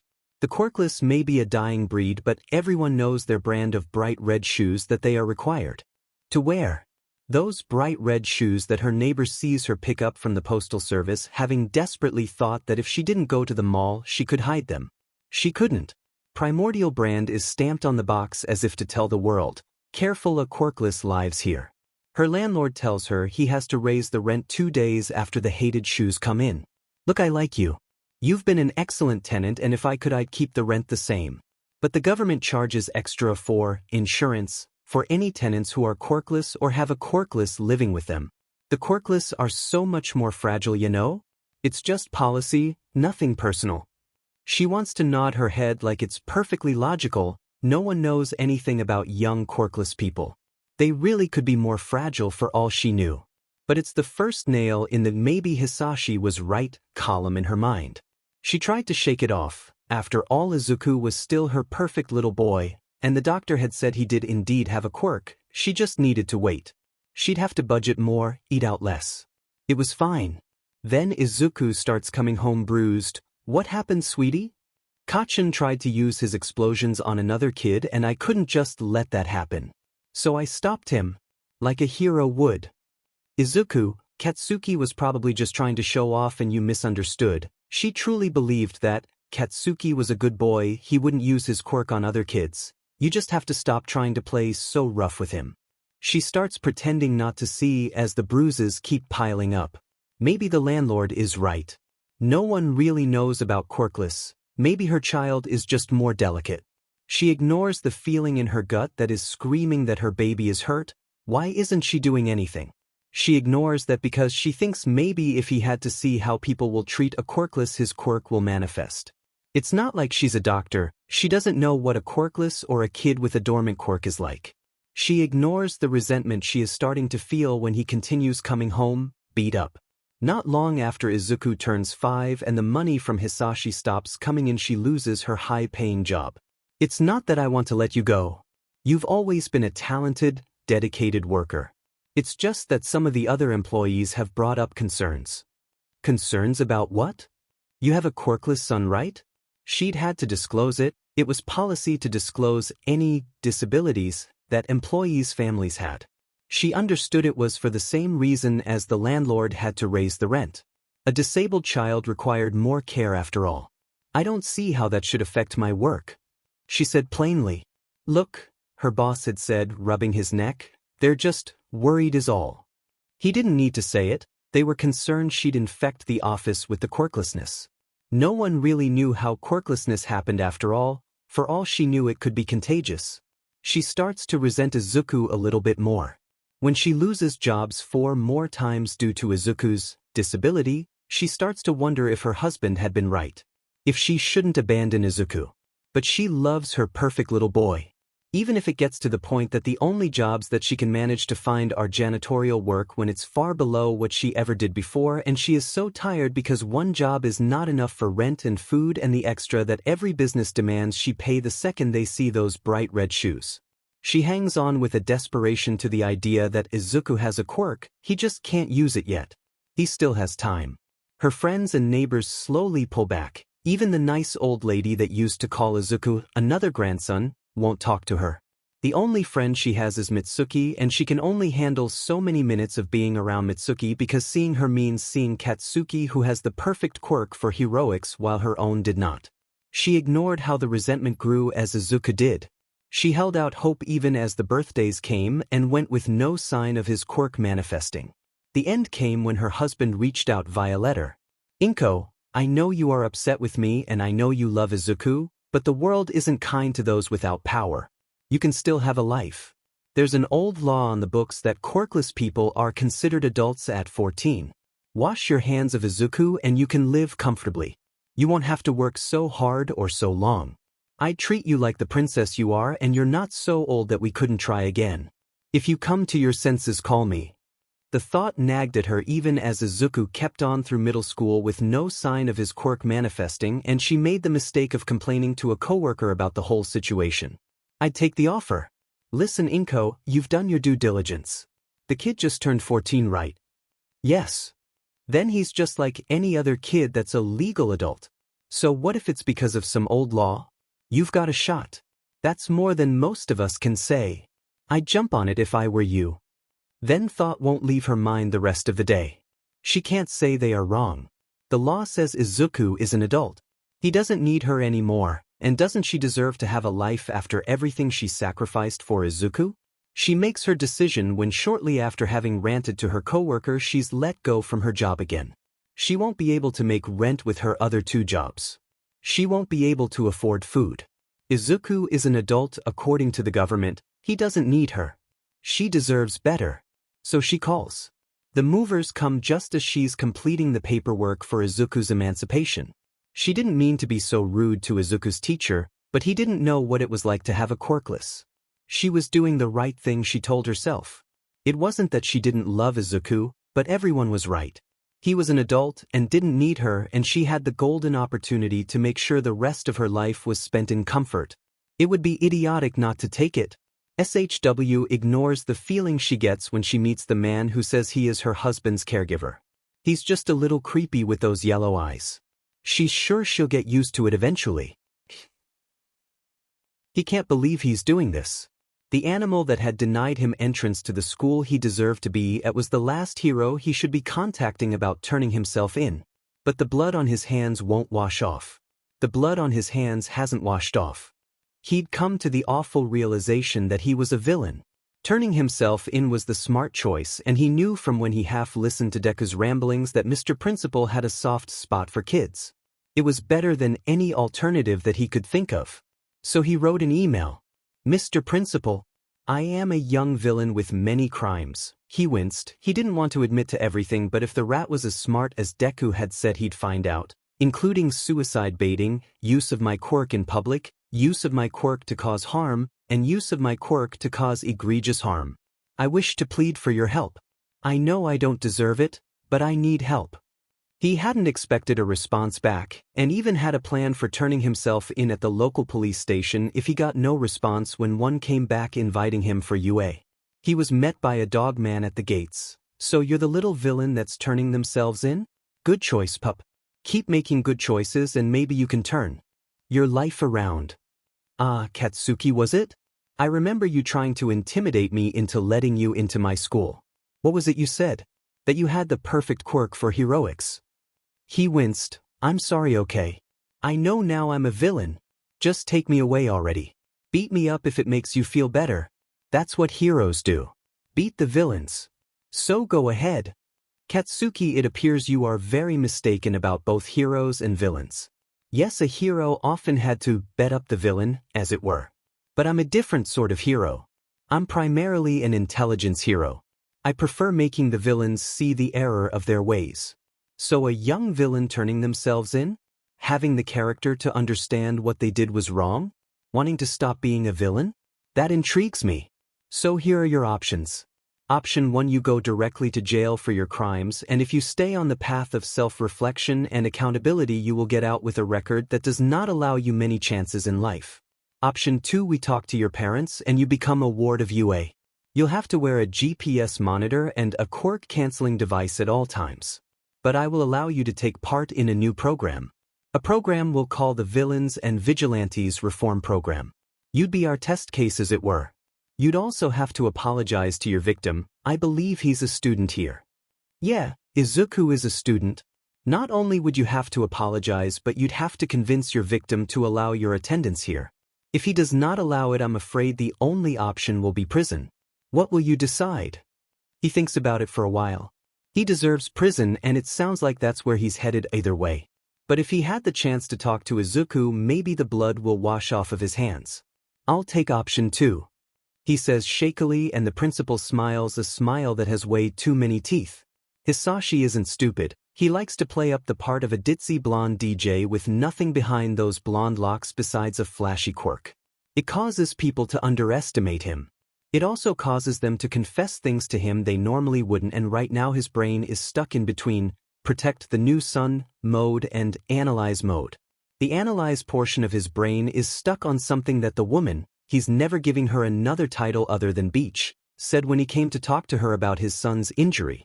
She'd said that Izuku had a quirk, that said quirk was dormant, and that Izuku was medically quirkless. Was it possible that Izuku's quirk wasn't dormant and that he didn't know it? But if it wasn't dormant, he still didn't know exactly what his son's quirk was, but it was something he was going to have to mention to his husband. They'd have to be watching very closely, not just for the students who'd had their quirks change, but for whatever quirk their son had that might be activating randomly. Sitting at the new dining room table with the students, looking a little lost still after last night being their forced night together, he feels they all need to clear the air. Okay kids, I know this has been a lot, and that you're all weirded out by this whole situation, but I feel we need to go over some things. He waits until they are all paying attention before he continues. First of all, due to your quirk mutations, it's been decided by the school to pull your participation in the sports festival. All of the kids besides Izuku look upset at that announcement. Look kids, we know you're upset, but we don't know anything about your quirk mutations and how they will affect you. The only reason Shoyuta is allowed to continue with hero work even though his quirk mutated as well is that he's an adult and his quirk seems to be relatively stable. With you kids, if you all remember from your quirks, manifesting accidents happen. Now that your quirks have changed, you need time to figure out the limits. You'll still get a chance to experience an internship, but it will be with me or with Shoyuta. I have a question. Shoot Monoma. If we can prove we can control these mutations, will we be allowed to return home? Monoma is not sounding like he minds the idea of not going home, and he notes it down mentally. That was a bit of a red flag. He shared a look with Shoyuta. Frankly, because there's no precedent for this, we don't know. Once you're safe, we can probably allow family visits, but while we have a theory for why this has happened, we don't know if or when it will happen again. He doesn't miss the guilty look on his son's face, but it's gone in a second. He still files it away as something to be aware of. So you don't know if we can ever be a part of our families again? How is that fair? Yurika cries, my family, we ain't rich. I only got into this hero thing to make money so they could be comfortable, and now you're telling me I may not be allowed home again. She slams both hands down on the table, sending it up to the ceiling as the gravity is removed. Sorry, release. The table slams back to the ground and Yurika leans against Yorizu, who has an arm wrapped around her. I take back what I said the other day, Hagakure says. It's not worth the price to be visible. I'm sorry I ever said that, girls. It's okay, girls. This is stressful for everyone. Emotions are going to be running high. But Shoyuta and I are here for you. We will endeavor to get this under control as fast as possible so that you can see your families. In the meantime, there are phones and we've set up the computer for FaceTime. I know it's not the same, but we will get through this. He watches as Izuku pushes away from the table. Well, I guess I won't need to be a part of those training sessions then. I'm quirkless, he says bitterly and then leaves. He motions to his husband to follow. Emotional breakdowns are his forte. The girls and Monoma need him for this. Angry teens are Shota's forte. He'll know how to deal with their son. You don't have to waste time on me, you know. The others need you. He sighs heavily as he sits at the end of their son's bed. The others may need me for their quirks, but you need me to be a parent. So that is what I am doing. I'm new to this whole parenting thing, but I can see that you're hurting more than just physically. Would you like to come with me to the gym? He sees his son's questioning look. I find when I'm frustrated and I don't know how to express myself that a few rounds against a punching bag helps me release some of that pent-up anger. We could bond or something. If nothing else, I could show you how to throw a proper punch. It'd be useful if you want to get far in the sports festival. I wasn't intending to do much for that. But sure, bonding sounds good. Progress, he tells himself. This is progress. He tells Hisashi he's taking their son to the gym, trying to not sound like he doesn't care about what's going on with the other kids, but he really does suck with emotions. Hisashi waves him off. You two have fun, we're going to have a spa and movie night. Good for getting the tension out. He knows that's code for, I've got this. He nods gratefully. His husband really is the best. The new house being so close to campus means it's a short walk to the gym. He stays silent, mostly because he's still so scared of doing the wrong thing. But his son seems to not mind, he's lost in a world of his own. When they get there, he grabs a gym uniform from the pile he usually grabs for the first day assessment test and throws it at his son. The kid doesn't take long to get changed and come back. So why'd you say you didn't want to do much for the sports festival? He grunts as his son hits the bag he's holding. His son doesn't hit the bag right, but he does hit with some force. Anger. The kid is so angry. Well, I'm quirkless. Quirkless are more fragile than proper humans, people, you know. He'd like to argue, this particular quirkless kid packs a pretty solid punch. But he says nothing. The kid needs to get his aggression out. Quirkless are too stupid to live. Another punch. Quirkless can't be heroes, they just be a liability. Another punch. Quirkless should just go away and die like they should have ages ago. Punch. The last punch manages to knock the bag from the loop in the ceiling, coming crashing to the floor. His kid is weeping and he reaches out, pulling Izuku close to his chest. His son punches weakly at his chest. I always wanted to be a hero, you know. But with my quirk it's impossible. He's going to let that little slip-up go. Hisashi had told him, of course, that Izuku had a dormant quirk but was medically quirkless. If what his son needed was to rant until he got everything out, then he'd be the silent ear his kid needed. They'd deal with the fact that their kid seemed to know he had a quirk and wasn't using it later.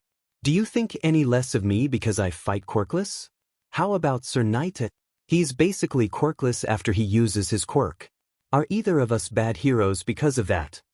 No. Then you should not be so hard on yourself either.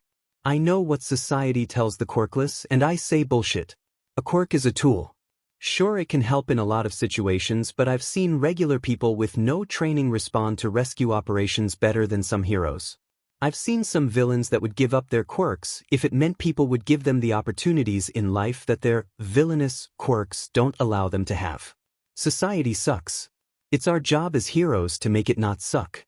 If that means you have to work a little harder to prove them all wrong, then you work harder. Hisashi and I will help you. But you have to work for it. You have to not just want it, but show the world you deserve it. He thinks he's getting through to his son because he stops crying, "You train me?" Really? I never say anything I don't mean, son. But when I am your trainer, I can't go easy on you just because you are my son. You will have to work the same amount as any kid that I would train. In fact, you'll have to work twice as hard. Are you willing to put in the work? He watches those eyes light up with an inner fire. I say I want to be a hero, Dad. He hides his smile in his capture weapon. This dad thing might not be so hard after all. Oh, Aizawa, I'm glad we caught you. He turns to the principal, and his son gasps as he trembles beside him. What is he doing here? His son is almost bone white as he stares at the boy who is staring back at them. Zuzu, I can't apologize enough for what I did. I hurt you physically, emotionally, and I can't take any of that back. It was wrong and the boy trails off, bowing down low to the ground. I will regret it every day the rest of my life. I've thrown myself at Mr. Principal's mercy, and he's agreed that if you allow it I'll be allowed to be in the Villains and Vigilantes reform program. If you don't, I'll rightfully be sent to prison. I wish I could ask for mercy, but I deserve none. It's up to you, Zuzu. You're right. I don't have to forgive you. You hurt me. But what kind of hero would I be if I didn't give mercy to those that ask for it? Okay, Katsuki. I accept your apology. Dad, can we go home? Yes, son, let's go. There's still so many issues he has to bring up with his son. The quirk his son knows about but isn't using, his trauma involving the boy who'd apparently been the villain that attacked him, and he's glad he had a tight rein on his temper or he'd have been tempted to go a few rounds against that boy. But it's progress. He'll be happy with that for now. He always has plans within plans. Were they always nice? But he had been going over the camera footage from every interaction that his Shoyuda had before his quirk mutation, as well as every interaction with the other students whose quirks had mutated right after Ken had reported Monoma's mutation. Because Monoma's mutation didn't fit the pattern. It was a square piece trying to fit into a round hole. So he started looking without telling his Shoyuda. For all his Shoyuda was a logical being so much like him, it was almost terrifying. His Shoyuda did feel emotions and did have empathy. He did not, or rather he could not. He felt loyalty to those he considered his, of course. He felt a certain parental pride in his Shoyuda, as his Shoyuda went from near feral monster to a well-known underground hero. He even felt a fierce protectiveness for every student under his care. But he didn't feel empathy. So when he finds a commonality in every video clip he tracks down of a certain green-haired student, his mind whizzes, making connections. When he searched further, he found an incident report from when that snarling Pomeranian of a blonde had tried to demand he be able to take an entrance exam because Deku had messed with his quirk. The doctors called it a mystery. The blonde, who'd previously had no trouble using his quirk on others, frequently had suffered what the doctors were calling an internal quirk explosion. Morons, the lot of them. He can see the whole picture now. Bakugo Katsuki was likely Midoriya Izuku's first victim. But he had no proof, and he had no real intention on calling the boy out about his fascinating quirk. As far as he could tell, the boy was improving his peers by using his quirk. But then he can't help the curiosity when he finds Katsuki has emailed him to turn himself in for villainous behavior. He wants to see Izuku use his quirk, wants to see how it works so bad he makes a sort of trap for Izuku. He offers Izuku's tormentor a chance to try to apologize for his actions when he had no intention of ever sending Katsuki to jail, even if Izuku didn't allow Katsuki to stay. No, he wanted to see if riling the boy up would cause Izuku to use his quirk. But he hadn't. He's almost tempted to giggle after Izuku and his Shoyuda leave together. So much new data gathered about how Izuku's emotions might affect his quirk. He also gets to keep what would be a very effective, very destructive villain away from prison and indebted to him for a second chance. Like the delightful human expression said, he was ending two birds with one stone. Was it risky? But now his Shoyuda is opening up in a way he never did before. His Shoyuda is learning to be a parent just like he had done so long ago.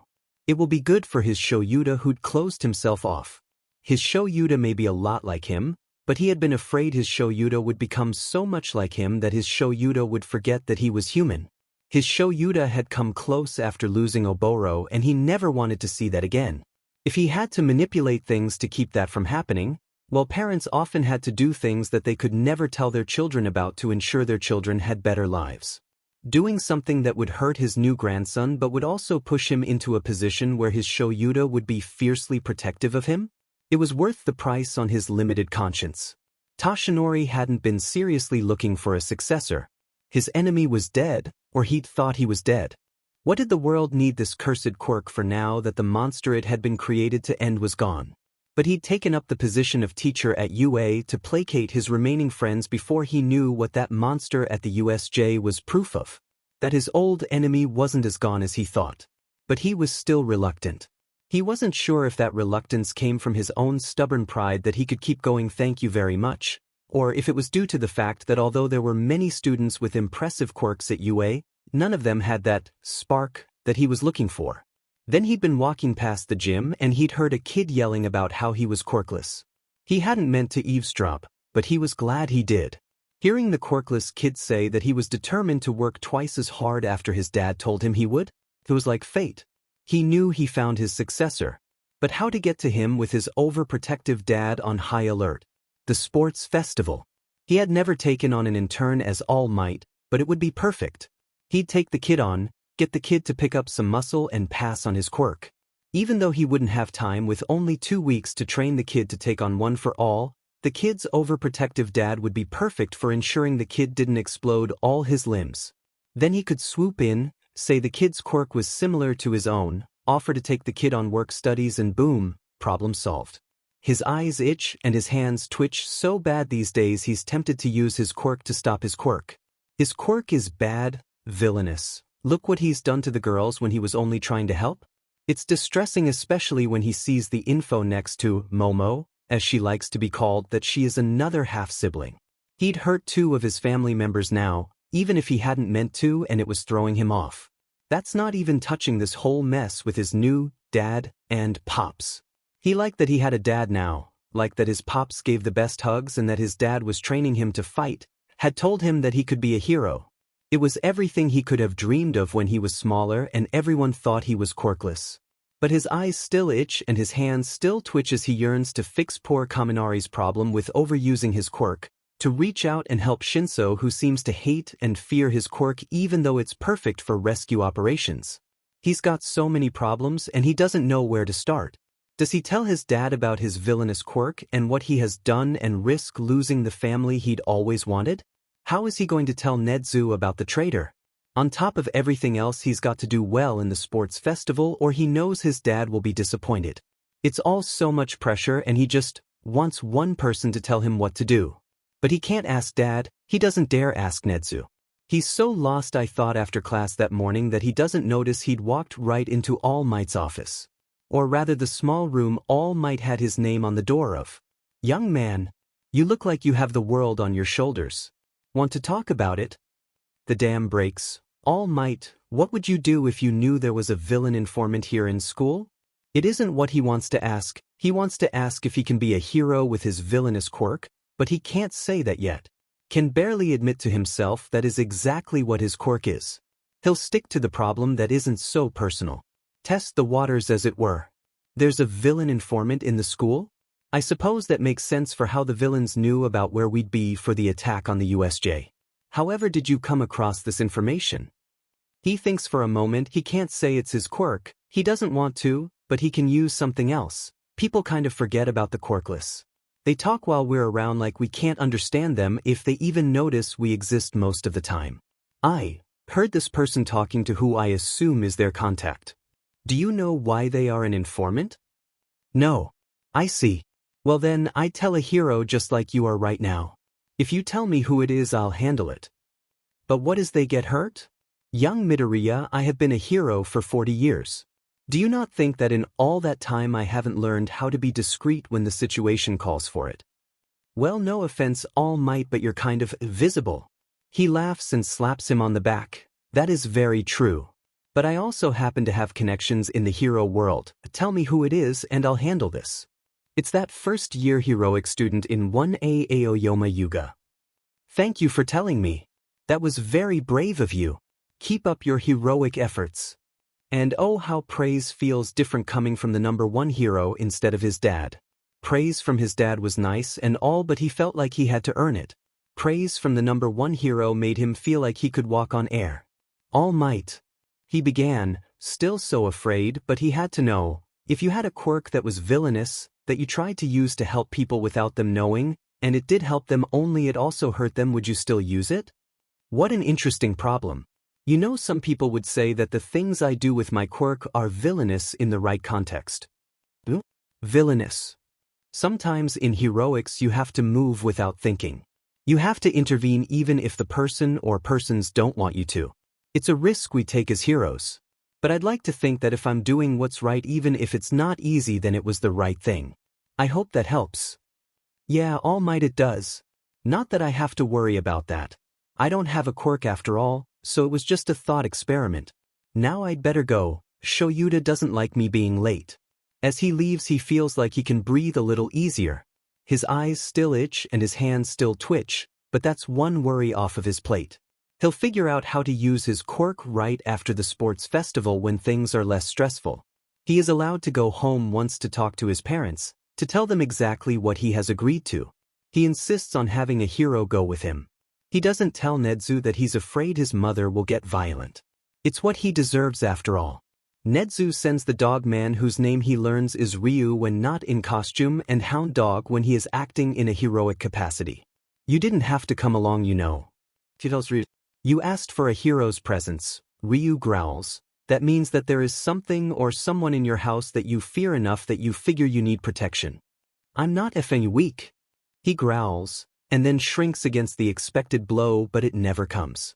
What did I say when you first came to the gates, pup? You are trying to turn your life around. Needing help from others does not make you weak, pup. It means you understand that sometimes we all need a little backup. All Might doesn't need backup. You are not All Might, pup, no one is. You're you. No one expects you to be perfect all the time, pup. Or they shouldn't. He tries not to be offended, didn't Ryu know? There was no point in doing things if you didn't do them perfectly. If he wasn't perfect, then his mom would get mad at him for not doing enough. But it was fine. She was just trying to prepare him for the real world. Heroes had to be perfect or no one would trust them. Heroes didn't whine or cry like Deku did. It's why he hated the little weirdo, or one of the reasons why. It didn't excuse what he had done, but he was paying for that now. Katsuki, you're home. Who's this? This is the hero hound dog mom. He winces. He hasn't called her mom in forever. But he wants to show he can change, and part of that is to stop calling people names. What did you do, you little brat? She goes to slap him upside the head like she always does, but he's surprised when Ryu grabs her arm, preventing her from doing so. Go upstairs and pack, pup. I'll deal with this. Wisely, he chooses to do what the hero tells him to do, but even from the top of the stairs he can hear his mother. He did what? He quickly throws his clothes into a bag. When he comes downstairs, it's to a surreal sight. His mother is in familiar-looking cuffs, Ryu standing in front of her and growling. I see now a part of the reason my pup is running wild. He doesn't know how to feel about Ryu calling him his pup. He's a villain. He doesn't deserve anyone defending him. He never asked anyone to defend him. Hey, I've got what I need. Can we go? I've called this in. If you have half the bravery that my pup does, you'll cooperate with the police. You think it's easy? Raising a brat like that?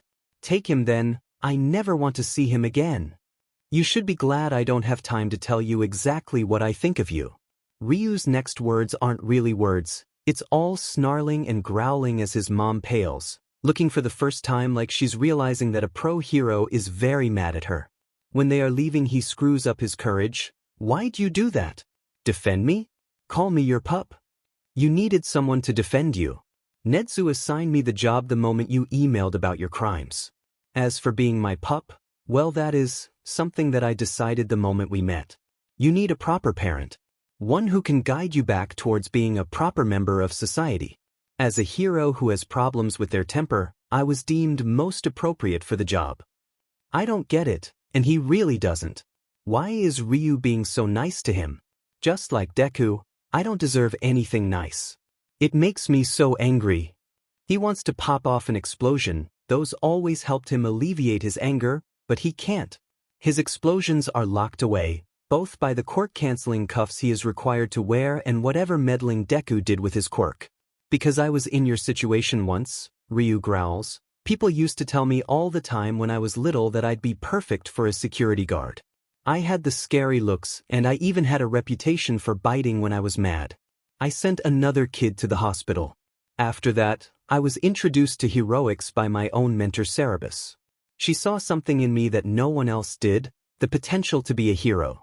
She helped me, and I vowed that if I had the chance I would do so for another. That is why you are my pup. He's stunned. He thought all heroes had to be perfect, but Ryu is telling him that they aren't. That they struggle, that they need help. It gives him a lot to think about as he unpacks at his new home, an apartment that's not too far from UA's campus. It never ceases to amaze her that she can see herself now, and with the little bit of experimenting they have been doing with Mr. Aizawa and Mr. Yamada, she had found that not only could she now control when she wanted to be visible or invisible, but she could also extend her invisibility to others around her. You know, if you decide you want to be an underground hero, you'd be a perfect fit. Mr. Aizawa tries to compliment her, but it falls on deaf ears. What if I wanted to be a limelighter?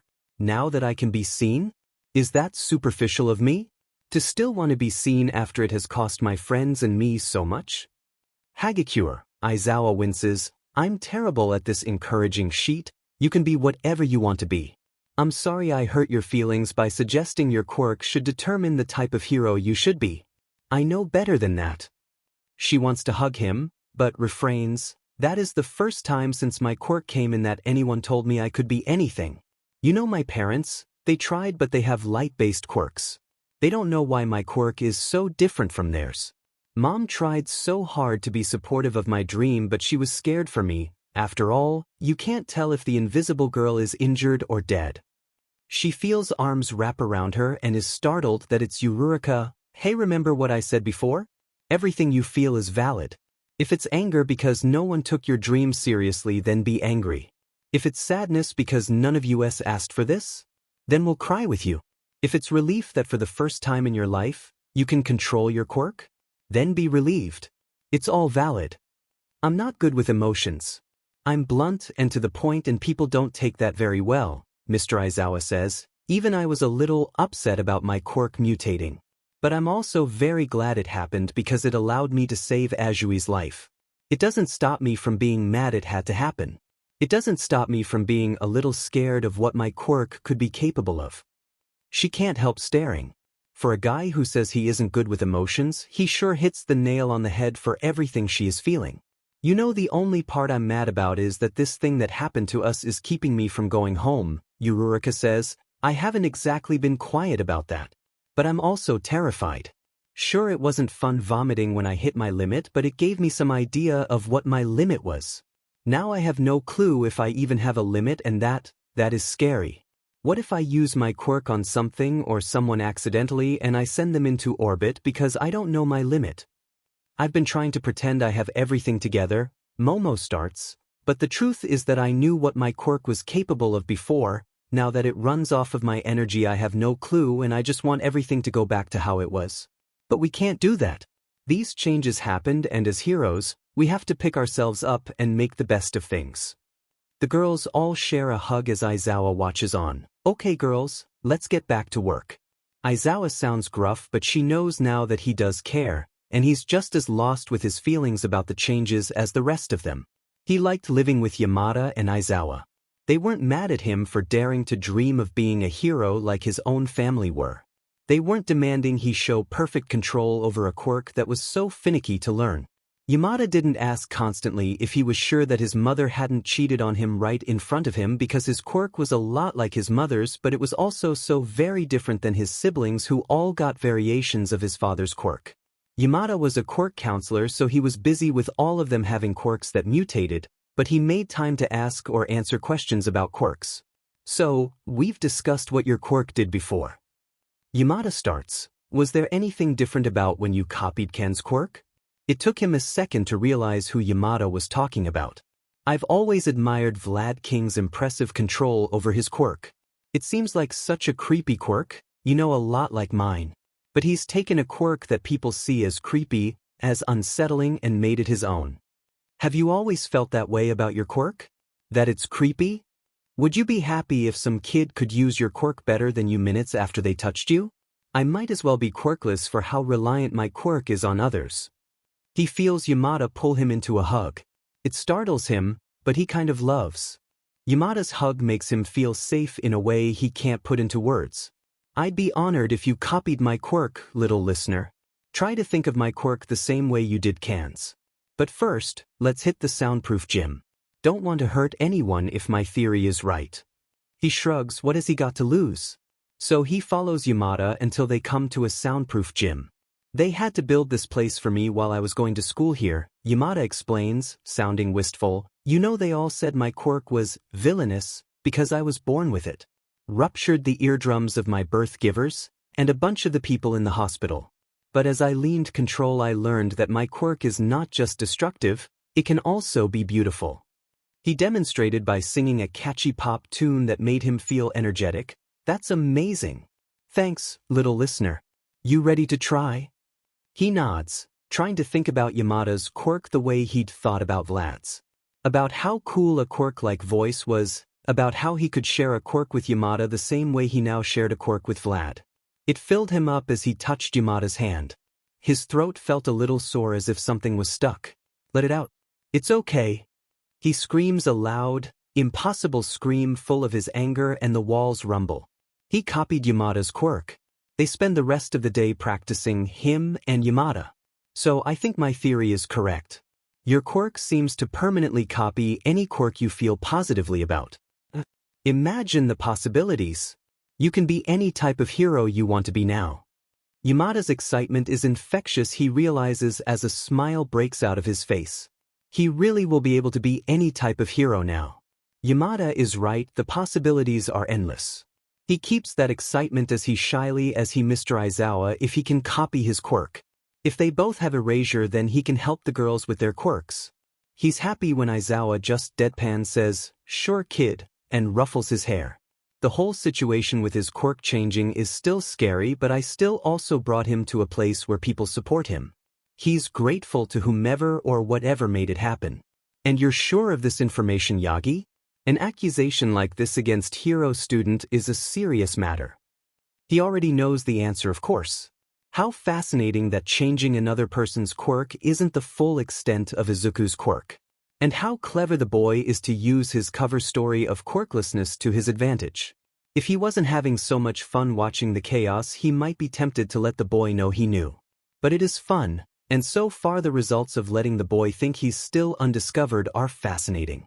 As long as the boy continues to help better his peers, he sees no reason to stop the charade. And then there's the possibility that Toshinori is considering the boy for his successor? What godlike power the boy would have if he does nothing? Yes, it could go spectacularly wrong, but he trusts his Shoyuda to keep the boy's intentions pure. He'd be stupid to interfere when the key to ending so many of the problems they face as heroes is so close. I'm certain. Young Midoriya was very scared of bringing the information forward. Well, then we need to make a few changes to the sports festival. I don't understand? Yagi, now that we know that there is a traitor, we should be on guard against other means of gathering information about our young heroes. Broadcasting the sport festival has always been the way to catch heroes' attention for internships, but there's nothing that prevents the villains from watching the same broadcast. That's where you come in, Yagi. You have connections to heroes that I lack. Invite them to work security at the event. Then they can see personally what students they'd like to have, and the villains don't get that information. What about the traitor? What are we going to do? It's too late to enact a trap now, but at the summer training camp, yes, that might do. If we can get the head of this whole situation to reveal themselves, to get personally involved, then we can end this once and for all. I trust you can keep quiet about this until then, Yagi. If it means that we take down the monster that ended my master, then I am more than willing to wait. Oh, and Yagi, if you decide on Midoriya as your successor, would you let me know? We will need to have him trained for that coming confrontation after all. How did? I have my ways, Yagi. Izuku is a fine choice, but think of how much more powerful he will be if he's trained by yourself and Eraserhead before the trap is sprung, and then you would not have to worry about if your successor has the ability to take your foe down. Not that I'm worried you would not be able to do so, but it's always best to have a plan B, as it were. Then I will enact the plan I had before. I will put in my intentions for taking on Izuku's internship, and while he is with me, I will transfer my quirk to him. We even have the perfect cover story with those kids randomly having their quirks mutate. We could imply that Izuku was misdiagnosed as quirkless and training with me caused a quirk manifestation. And oh, he hadn't known Toshinori had a mind hidden behind that oafish exterior that he presented to the world, but the plan, as Yagi put it, was pretty well thought out. Yes, this would do nicely. Then I will ensure any other offers the boy might receive will not go forward to him. As Toshinori leaves, he plans. He'll have to take a huge financial loss without the income that comes from those who bet on the sports festival and the companies that advertise during the festival, but it was worth the price for keeping his students safe. He doesn't know how his life has gone so far off the beaten path that he'd always followed.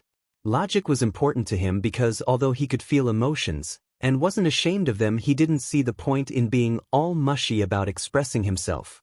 His people knew how he felt if they were smart. That was enough for him. his logical way of thinking prevented him from wanting to get too close to people. Then Hisashi and Oboro had wiggled past his defenses, they had become his people. That had turned out poorly. He used it as a metric for his interactions with the students who passed through his classroom. If they were idiots who cared more for the fame of heroics, if they were sacrificial morons like he can admit Oboro was, or if they didn't show they had the attitude of a true hero, he failed them from the heroics course to protect them. But his class this year had gotten under his skin from the very first day. Not a single one showed they weren't serious besides the Grapist and Ishido, but the Grapist he'd expelled and Ishido seemed to have learned the harsh lesson firsthand that heroics wasn't fun. All of his kids had learned that harsh lesson at the USJ, and because trauma bonding is a thing, he is sure that is what caused him to latch on tighter to his kids. Perhaps that is why his guard is so low that he doesn't feel odd about being vulnerable around the kids that he is now responsible for. Perhaps that is the reason why he is more free with his affection than he ever has been. He doesn't know, and it doesn't really matter. Even if the other kids are able to return to their families, he knows he's attached now. He'll protect them and be the strong parent figure they need. He has to. It's only logical. He's almost glad that the festival has changed as he steps out into the arena with his classmates. He doesn't know if he could handle the pressure of keeping his quirks secret while trying his best so that his dad would be proud of him if he knew that millions of people across Japan as well as the people in the stands would be watching him. His eyes itch and his hands twitch as he looks over the heroes and his fellow classmates. But he made a promise to himself that he would not use his quirk except on villains or if someone gave him permission. So he won't, even as he sees how many of them have such debilitating handicaps to their quirks. It'll be a challenge, not using his quirk, and it'll answer the question once and for all if he could have done the whole thing quirkless. When the buzzer sounds and Todoroki tries to freeze them all at the entrance, he's already far enough ahead not have to worry about that. A lifetime of running from Kacchin is coming in handy as he's the front runner as he comes to the same giant robots he'd seen in the entrance exam. But this time he has the climbing gear he'd requested be added to his shoes and in the gloves he wore on his hands. There's even a spot he can see where the robots have a ladder going up to their head that he hadn't noticed the first time around that he takes advantage of. He climbs fast and jumps, grateful for the falling lessons Dad had insisted on going with the parkour lessons. He rolls and keeps running toward the next obstacle. A climb across ropes? Hand over hand he shimmies across, Todoroki quickly gaining on him. The last obstacle gives him pause. Explosions still make him feel ill. And no matter that he knew Nedu would never allow explosions that would hurt them, he hesitated. It's enough that Todoroki gets ahead with his ice path. But he can use that too. His boots are meant for climbing, but they also work well for kind of skating across the path Todoroki leaves behind. It's a straight path from there and he books it, pretending as if Katsuki is chasing him like he always had. He just barely misses making first as Todoroki crosses seconds in front of him. Second place. He'd gotten second. Without his quirk. He was so happy he was crying as he watched the other make it through. Even Hitoshi makes it, even if he does come in last. He's glad Hitoshi made it. It turned out taking second place had been a blessing in disguise. Todoroki had claimed the million-point headband, drawing nearly everyone's attention. Izuku, though carrying a respectable amount himself, wasn't the primary target. He stayed mostly on the sidelines, letting the chaos unfold as team after team targeted Todoroki. Izuku's own team, Shiro, Tokoyami, and a support corps student he barely remembered, had mostly relied on his speed and dodging skills. He avoided direct confrontation, waiting for the right moments to dash in, stealing just enough headbands to secure second place. But now, with the real tournament beginning, fate decided to pit him against Hitoshi right from the start. Izuku knew they would face each other eventually, but not like this, not first round. He also felt that Hitoshi wanted to be in the hero course more than he did, and maybe deserved it more too. Hitoshi didn't hide anything, his quirk didn't twist lives in the way Izuku's had. But even so, Izuku had to try. Not just for his own pride, but for every quirkless kid who looked up to him. He wasn't going to use his quirk. If he could prove that he could fight and win, without it, maybe that would give real quirkless kids some hope. He stepped into the arena, only to be jolted out of his thoughts by the information of another half-sibling in Hitoshi. How many of us are there? He wondered bitterly. Monoma, Yaoyorozu, and now this? His mind raced through ways he could ever bring it up. He couldn't exactly say, "Hey, my quirk told me we're half-siblings." Lost in thought, he only snapped back to reality when Hitoshi's voice cut through. "I don't know why they let you compete. Everyone knows a quirkless person can't cut it as a hero. Why don't you just bow out?" Izuku opened his mouth to respond, but stopped. He knew Hitoshi's quirk worked through speech. Answering would only hand Hitoshi control over him. "Bet that monkey warned you, huh?" Hitoshi taunted. Yes, Ojiro had told him about Hitoshi's quirk, but Izuku wasn't going to let that be his downfall. He had come too far to give up so soon. He moved. Izuku darted forward, testing Hitoshi's reflexes. The other boy didn't flinch. He stayed calm, waiting for Izuku to make the first mistake. Izuku feinted, then backed off. "Still not talking? You know Mashireo and Shota dropped out because of me. They were weak, just like you'll be." Izuku felt a flicker of anger, not for himself, but for Ojiro and Shota. They had worked hard to be here, and they deserved to be. He kept his mouth shut, though, reminding himself of his promise. He couldn't give in to Hitoshi's taunts. Look for weaknesses. He remembered his dad's advice. As someone who fights without a quirk, you have to find advantages where others don't. Look at their stance, their hands. See what they're guarding and hit them where they're weakest. Izuku's eyes scanned Hitoshi, not his blueprint, but the boy himself. He noticed Hitoshi's spindly frame and his reliance on his quirk. That would be his downfall. He thought, "Sorry, Hitoshi. You deserve the hero course more, but I have to win this." Izuku lowered himself and lunged, tackling Hitoshi's legs. They both crashed to the ground. Hitoshi tried to punch him, but it barely registered after years of enduring Bakugo's blows. Next, Hitoshi kicked, but Izuku quickly pinned him, locking his arms in a hold. "Still won't talk? What are you afraid of?" Hitoshi hissed. Izuku bit his lip, resisting the urge to answer. "Can you move, Hitoshi?" Midnight's voice echoed across the arena. "No," Hitoshi spat, his tone bitter with defeat. "Izuku Midoriya is the winner." Izuku released Hitoshi and offered his hand, only for it to be swatted away. "I don't need your pity," Hitoshi muttered. As Izuku left the ring, he sighed. It wasn't the victory he had hoped for, but it was a victory. He had done it without using his quirk. He could do this. He had to do this. Izuku wiped the sweat from his brow, glancing back at Hitoshi, who still stood in the ring, fists clenched and shoulders slumped in defeat. He had won, but it didn't feel like a true victory. There was something painful in the way Hitoshi had looked at him, an ache of someone who'd been fighting all his life just to be noticed. And now, Izuku was moving on, while Hitoshi was left behind, still outside the hero course, still on the fringe. Izuku's heart was heavy as he made his way back to the stands. The next match was already being called. Shoto Todoroki versus Hantashiro. Shoto didn't waste any time.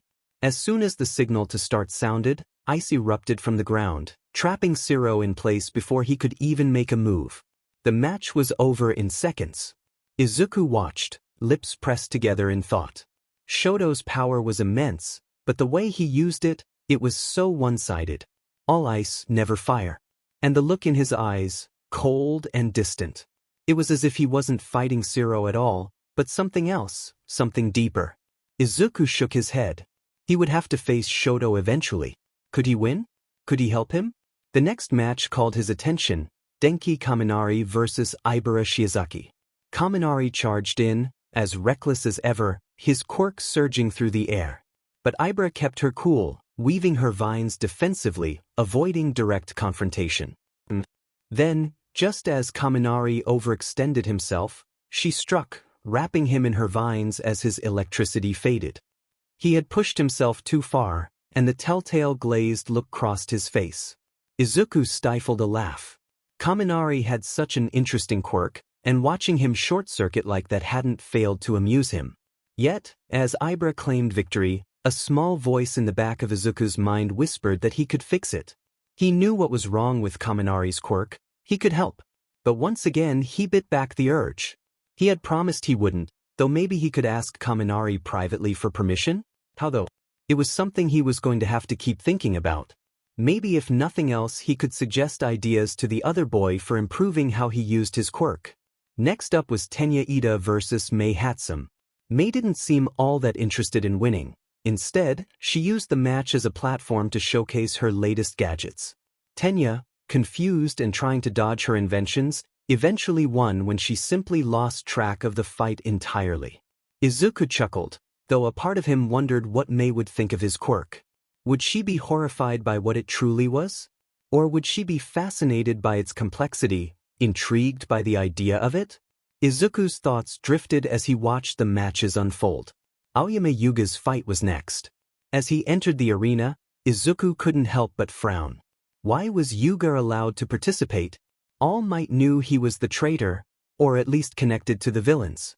Izuku glanced over at the heroes in the stands, wondering what they were planning.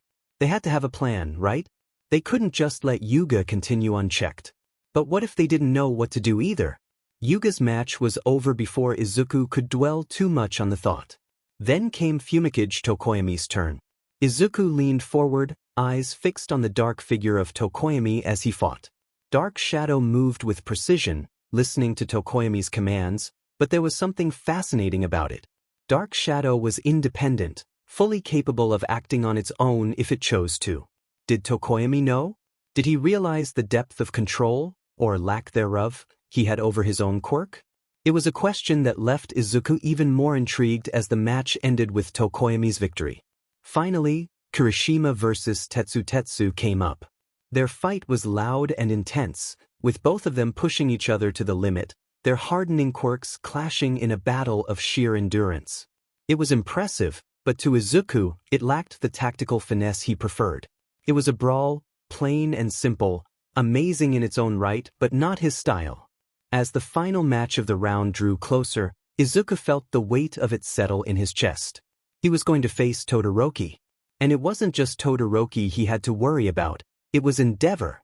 The man loomed over everything: his expectations, his pressure, his obsession with his son's power. And now, Izuku was the next target of that obsession. Midoriya, Endeavor's voice startled him as he loomed in front of him.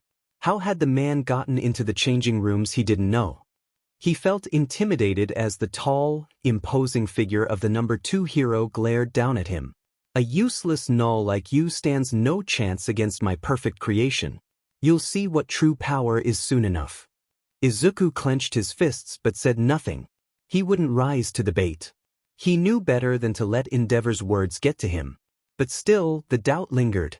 Could he win against someone like Todoroki? He is surprised to find that just as Endeavor leaves, Shoto turns up. Aren't you in the wrong changing room? I'm just here to warn you that I will win, Shoto said flatly, his gaze steely and determined. And I'm going to do it without using my father's fire. I'm more powerful than you, even without it. You might win this battle, Todoroki, but using only half of your power in a real situation? That's going to get someone ended. You don't know why I'm holding back, you don't know what he did. I don't have to know Endeavor or what he does behind closed doors to know you can't be a proper hero without using your full power. Todoroki didn't respond, finally heading off to his own change room, and all he could think about was how the both of them would be holding back in this fight. Him, because he would not use his quirk no matter how much his eyes itched and his hands twitched. Todoroki was holding back due to some trauma. Was it really fair for him to continue on, pretending to be something he was not when the true hero students were unable to even be here because of him? Was it fair for Todoroki to continue when he was constantly only using half of his potential? He didn't know the answers to that. As the countdown echoed in the arena, Izuku's resolve solidified. He had to help Todoroki. He wasn't sure how, but he couldn't let this fight be just about winning. If he could somehow reach Todoroki, make him realize that holding back wasn't the answer, maybe, just maybe, they could both move forward. The crowd roared in anticipation as Izuku stepped into the ring. Todoroki was already there, ice forming around his feet, his expression as cold and unyielding as ever. The tension between them was palpable, a mix of rivalry, respect, and something unspoken. Midnight raised her hand, and the match began. Todoroki wasted no time. Massive ice pillars erupted from the ground, surging toward Izuku with a speed that left little room for evasion. Izuku barely managed to dodge the first onslaught, the sharp chill of the ice grazing his skin as he dove to the side. He could feel the power behind Todoroki's attacks, and it was terrifying. But he couldn't back down. Not now. Izuku's mind raced. He couldn't just react to Todoroki's attacks. He needed to understand him. He needed to find a way through that wall Todoroki had built around himself. "Is this all you've got, Todoroki?" Izuku called out, darting past another ice formation. "You're holding back. I can see it. You're not fighting me, you're fighting him, aren't you?" Todoroki's eyes flashed with something, anger, frustration, maybe even pain, but he didn't respond. More ice came, thicker, faster. "You think using only your ice makes you stronger? You think that's how you'll win?" Izuku shouted as he weaved through the freezing battlefield, barely avoiding a particularly massive spike of ice. Todoroki's jaw clenched, and for the first time, his controlled demeanor cracked. "I don't need his fire to beat you," he said, voice low but laced with emotion. "Maybe you don't," Izuku admitted, ducking under another ice wave. "But holding back like this, it's not just about winning or losing, Todoroki. Heroes can't afford to hold back. You're stronger than this, and you know it." Todoroki's eyes narrowed. For a split second, Izuku thought he saw a flicker of doubt, a hesitation in the icy assault. But then, with a shout of determination, Todoroki sent a final, massive wall of ice crashing down, aimed directly at Izuku. Izuku's instincts screamed at him to use his quirk. He could feel it begging for him to reach out, alter that blueprint of Todoroki's that said, "Thinks his fire is not his," but he promised. Instead, he dug his feet into the ground, bracing himself for the impact. He couldn't stop the ice, but he could survive it. The ice collided with him, and the world went white for a moment, the cold biting into his skin. But he held on. He wasn't going to go down that easily. Not yet. As the ice began to crack around him, Izuku staggered forward, breathing hard. His body ached, and he was covered in frost, but he wasn't done. Not by a long shot. "Todoroki," Izuku called out, his voice hoarse but steady. "You don't have to be like him. You're not your father. You don't have to fight like him to prove anything." For a moment, Todoroki's expression faltered. His hand, raised to summon more ice, trembled ever so slightly. "I'm not doing this for him," Todoroki said, but there was doubt in his voice now, and Izuku knew he had struck a chord. "Then why are you holding back?" Izuku pressed. "You're only using half of your strength.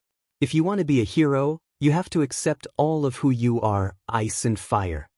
Todoroki's eyes widened, and for a brief moment, the fire in his left side flickered.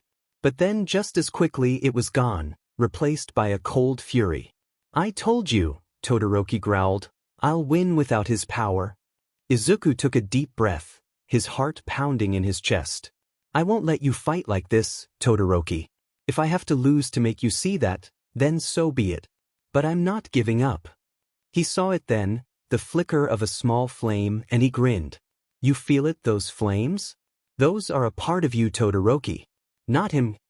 A roar from Todoroki is his answer as flames take over half of his body. "I never wanted to use his flames. Don't you see? They aren't his. They're yours. You control them." He smiles even as a large explosion fills the air. It's different from Bakugo's explosions that always made him cringe and hurt. Even as he falls, he smiles. Todoroki will go on, knowing he can't hold back anymore. While he can't do the same, at least he helped the other boy. That is enough for now. He barely hears midnight calling the match in Todoroki's win. He's far too tired. The roar of the crowd still echoed in Izuku's ears as he trudged toward the changing room. His muscles ached with every step, the chill of Todoroki's ice still clinging to his skin. He had lost the match, but that wasn't the heaviest weight on his shoulders. What really stung was the realization that while he had helped Todoroki unlock his full power, he was still holding himself back. He sighed, pushing open the door to the quiet room. The adrenaline had faded, leaving behind a bone-deep exhaustion. The door creaked shut behind him, and he nearly jumped at the sound of a familiar voice. "You did well, son. Aizawa said, his voice gentle but firm. Though your pops and I could have done without the multiple heart attacks. Especially that stunt with the mines. Don't do that again. Despite the worry in his voice, there was a hint of a smile beneath his tired face. Dad. Izuku began, but his voice faltered. The emotions of the match, of everything leading up to it, bubbled to the surface, and suddenly he felt a weight pressing on his chest. He had so much to say, but the words wouldn't come. Aizawa sighed, uncrossing his arms. You're thinking about Todoroki, aren't you? Izuku nodded slowly. I told him he couldn't be a true hero if he didn't use his full power. And he finally did it. He let go of his fear of using his fire. And now you're wondering if you should do the same, Aizawa said, his tone calm but piercing. Izuku clenched his fists. I'd be a hypocrite. I told Todoroki to use everything he had, but I still won't, use my quirk. Not yet. Aizawa's eyes softened. You're more self-aware than most pro-heroes I know. But you're right. I was going to offer you a spot in my class. You've got the heart of a hero, and you don't need a quirk to prove it. But you're not wrong about holding back either. Once the internships are over, will you let me train you to use your quirk? Really train you? Izuku looked up, surprised. Yeah, I think we can do that. But if you want to fill that spot, you should offer it to Shinso. He deserves it. He's ready, though he'll need help. He relies too much on his quirk, and well, he's kind of a noodle, Izuku added with a small smile. Aizawa chuckled. You've got the heart of a hero, Izuku. You're right, Shinso is ready, and I'll make the offer. But I can't be the one to train him, not with everything else on my plate. Maybe I'll send him to Mike, or even Joke. You don't like Miss Joke? Izuku asked, curious. Aizawa shuddered. She takes the jokes too far. But she's a good hero, and she'd be a good fit for Shinso. Thanks, Dad, for believing in me, for not pressuring me even though you deserve to know. Izuku swallowed hard, guilt swirling inside him. He wanted to tell Aizawa everything about his quirk, the truth behind it, but now wasn't the time. Aizawa would be busy with internships, and Izuku needed to figure out how to explain everything. There was no telling how his dad would react once he learned the truth, but Izuku was ready to face whatever consequences came his way. A day later, he sat in class, still mulling over the events of the sports festival. The internships were just around the corner, and Shinso had already accepted Aizawa's offer to transfer into the hero course. Izuku had seen the tears in Shinso's eyes when he received his internship offers, one from Present Mike, the other from Ms. Joke. Guess Dad pulled some strings, Izuku thought. He wondered which offer Shinso would choose, but it wasn't really his business. Shinso might be his half-sibling, but that didn't give him the right to interfere. Izuku, Yamada's voice interrupted his thoughts. Someone's here to see you. He looked up, startled to see Principal Nezu standing in the doorway. Ah, Midoriya-kun, Nezu said cheerfully. It seems you've received an internship offer. Izuku blinked in surprise. An offer? I lost. Nezu smiled. Indeed you did. But the pro-hero who sent the offer was impressed with your strategic thinking and potential for growth, especially during your match with Todoroki. Izuku's heart raced. Who sent the offer? Nezu's eyes twinkled as he handed Izuku a neatly folded letter. With trembling hands, Izuku unfolded the paper and froze when he saw the signature at the bottom. All Might. All Might. Izuku whispered, his eyes wide with disbelief. But why? Nezu's smile softened. He sees something in you, Midoriya-kun. Perhaps the same thing we all see. But you'll have to find out for yourself.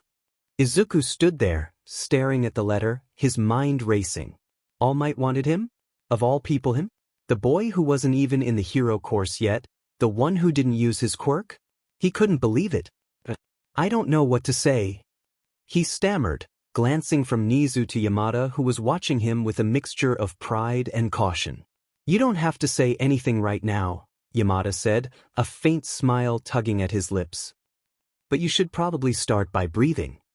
Izuku let out a shaky breath, realizing he had been holding it in. A mix of disbelief, excitement, and nervousness swirled inside him. All Might wants me, he muttered to himself, still in shock. For the first time in a long while, he allowed himself to feel a glimmer of hope. Maybe, just maybe, he was on the right path after all. Inko adjusted the collar of her blouse, trying to hide the tremble in her hands. The quiet in the room was suffocating as she waited. This was supposed to be her second chance. She'd been promised that much. She thought if she could just get things right this time, no mistakes, no distractions like Izuku, everything would fall into place. The last few days had been a blur. The young man, Shigaraki, had looked at her with disdain, muttering under his breath about how she was easy on the eyes, before returning to his video game. Then there was Toga, the blonde girl who made Inko's skin crawl. Toga had gotten right up in her face, asking strange questions about blood and whether she could call her mom. It took every ounce of self-control not to recoil. And then there was Curo Gyi. Quiet, efficient, distant. He seemed like the only adult in the room, but even he unsettled her in ways she couldn't quite explain. The others never introduced themselves, but the air of danger that clung to them was enough to make her constantly second-guess her decision to stay. She hadn't signed up to be a glorified babysitter. "This is my second chance," she whispered to herself, trying to calm her racing thoughts. "I deserve this." When she was finally led to the dimly lit room where her husband waited, her breath caught in her throat. Whatever she had been expecting, it wasn't this. His face, or what was left of it. The years had not been kind, but it wasn't just the disfigurement. There was something in his eyes, a malice that hadn't been there before. "I know I'm not much to look at, Inko," he said, his voice gravelly and harsh like he hadn't spoken in weeks. "It's part of the reason I haven't come back sooner for you." Inko swallowed hard. I just... The words died on her lips as she tried to process the man before her. She remembered the quiet, ambitious man she had married. But this person, this shadow of her husband, was someone else entirely. A stranger. Just what? His gaze bore into her, cold and calculating. "You thought you could walk away from everything and start fresh? You thought you could forget what you owe me? Izuku may have been quirkless, but we can start again." Her heart raced as she struggled to find a response, but the door behind her opened, and a chill ran down her spine. "Am I interrupting something, or can we move on?" Shigaraki's voice was as casual as ever, though the irritation in his eyes was evident. He crossed his arms and leaned against the doorframe, a sneer playing on his lips. "You and your second chance are taking up valuable time. Do I have to do this?" He doesn't want to whine. Whining isn't something that a hero does, and only pathetic villains whined about how life wasn't fair. "Our agreement was to work on your outlook. Your agreement with Nedu includes doing these scare them straight programs. If those that are young hear from someone close to their own age why they became villains, it may prevent them from making the same mistakes." "Yeah, I get that. But why this FNG school?" Ryu growls, "Language pup." He rolls his eyes. "Why this school? You graduated from this school, did you not, pup?" "Yeah, what of it? Nedu wants to see what part, if any, this school played in your descent into villainy. So while you are at the presentation, Present Mike will be gathering information." He had wondered about that. Why the exuberant DJ hero had volunteered to come along. "Why aren't you doing the investigation?" "Too personal, pup. If I go interrogate them, I can't guarantee that I'll be able to keep my temper." But Hisashi, on the other hand? He's good at getting people to underestimate him.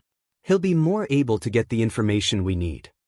He shrugs. Really, if they want to waste time looking into his sheedy old school, he can't stop them. But he didn't really want to be here. The memories are assaulting him as he walks to the auditorium. The principal, a man he remembers bragging constantly for everything he did, was glaring at him the way he used to for Deku. "Let's get this over with." Bakugo Katsuki stood on the stage, staring out into the sea of faces. His scowl deepened, and his patience was wearing thin. He didn't want to be here, didn't want to dredge up the past, but a promise was a promise. His arms crossed tightly over his chest as he took a slow breath, adjusting the microphone in front of him. "You think being a hero is about having the best quirk? The flashiest moves? Well, guess what?"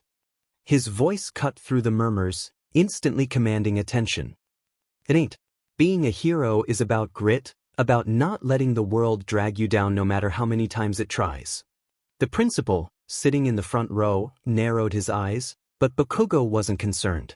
His memories of this place weren't pleasant, and he was going to make sure these kids knew exactly what he thought. I was the top of my class here, and you know what? I thought that made me better than everyone else. Thought it meant I'd be number one. But I was wrong. I was so focused on proving myself that I lost sight of what really mattered. The students sat in stunned silence, a few glancing nervously at their friends. They'd expected some villainous sob story, but this was different. Bakugo's jaw clenched as memories flooded back.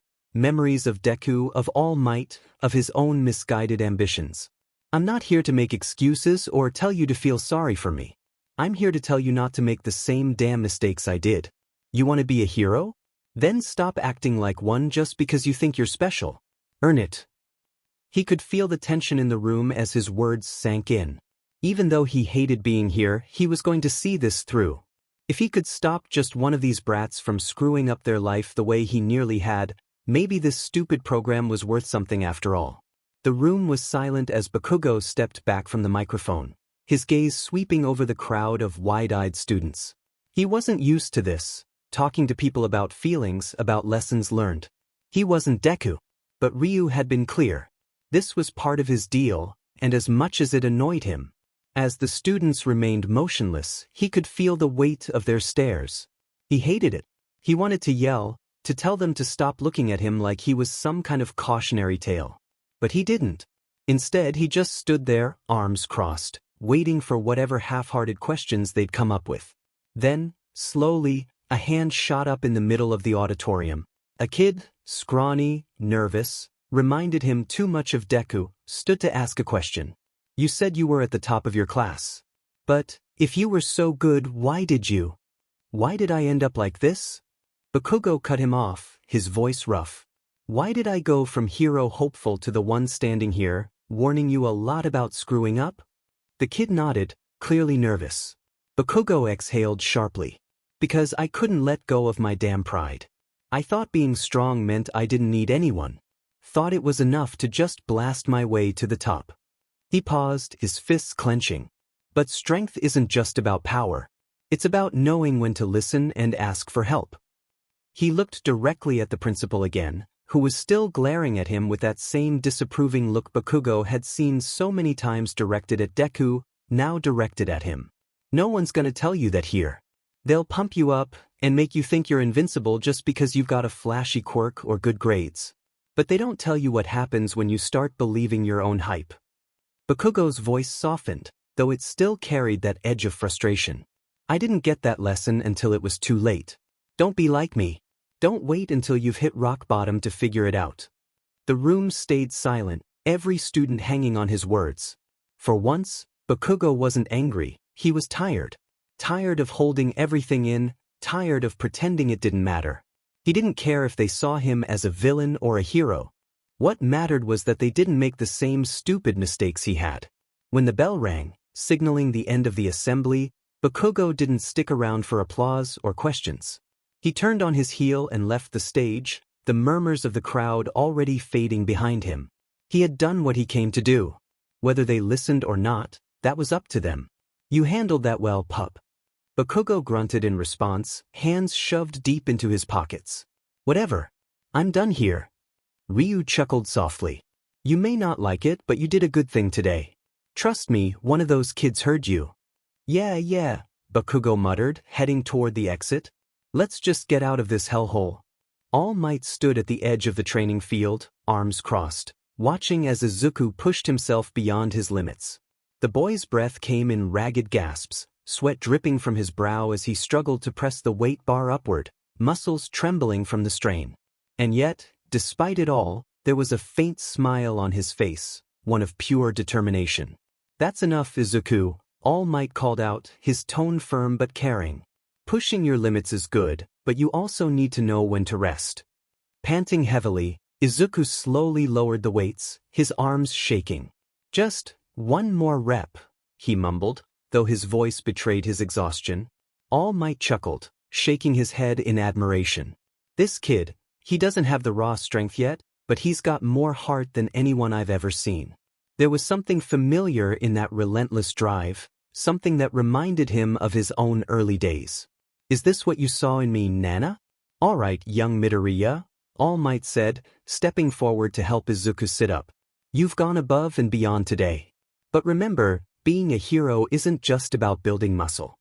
A nostalgic grin tugged at his lips.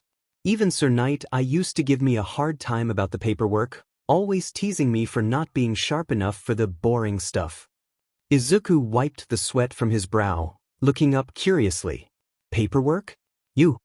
All Might laughed softly. "Yes, it's true. But between you and me," he leaned in with a conspiratorial grin, "I wasn't actually that bad at it. I just let Mirai think I was helpless for a while. Sometimes, keeping people's expectations off balance can be a strategic advantage." Izuku blinked in confusion. "But why would you do that?" All Might's expression grew thoughtful. "Because when people only see the brawn, they tend to forget the brain.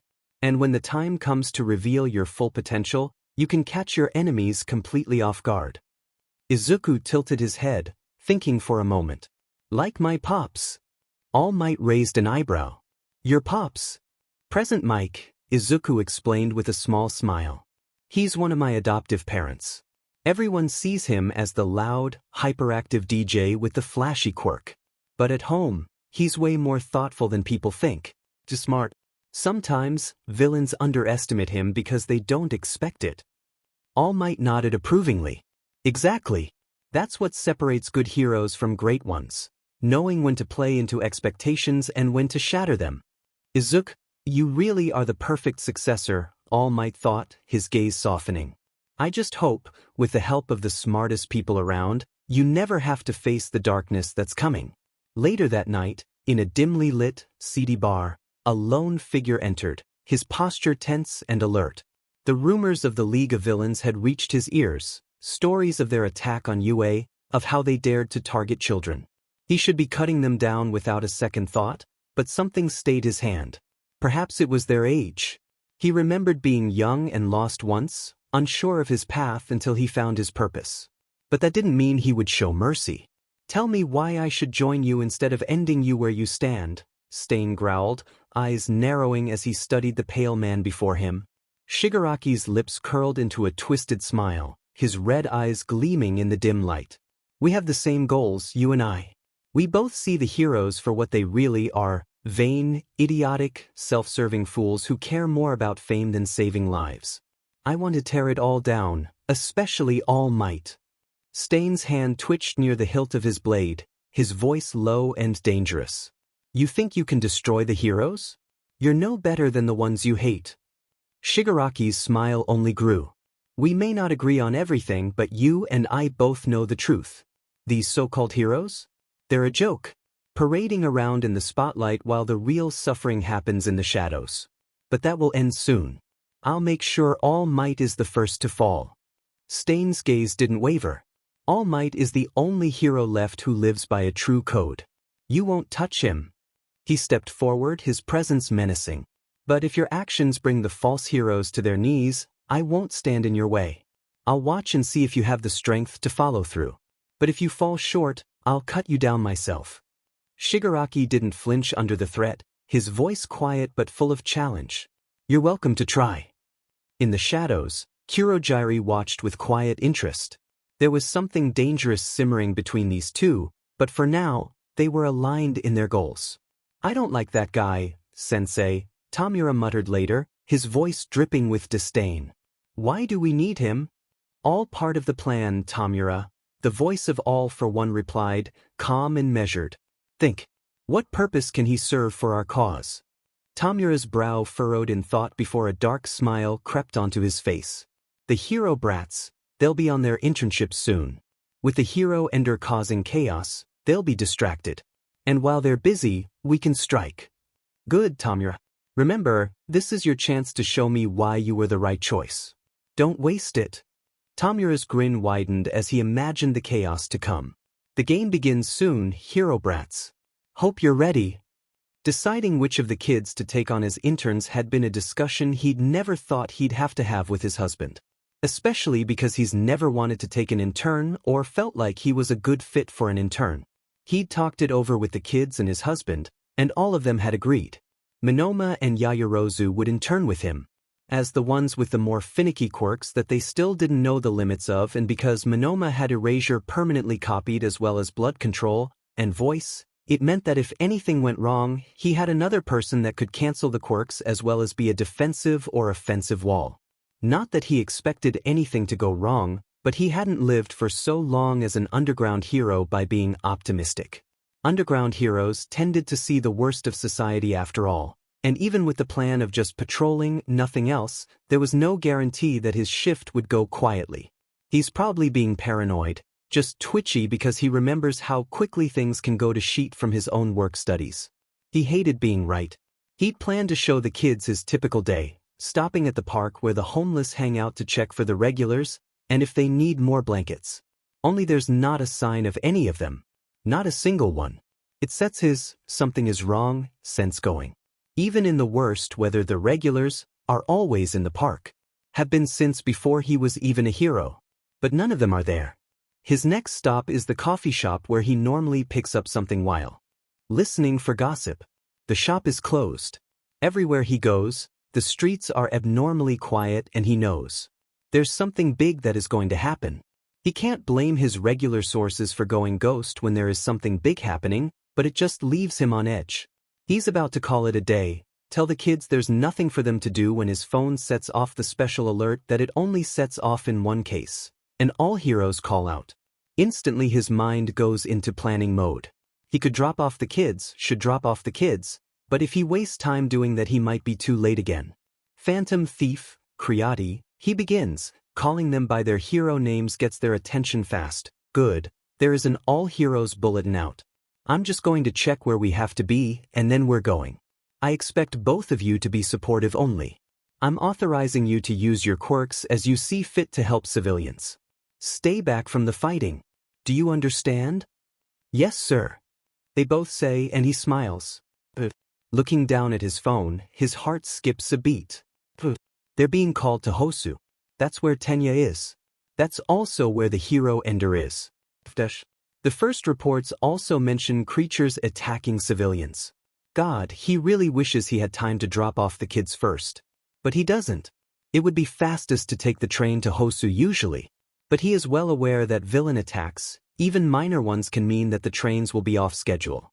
That means he'll need to either commandeer a vehicle or he can call Hisashi and wait for him to get here with his ride. But Hisashi's radio station is pretty far from both Hosu and where they are now.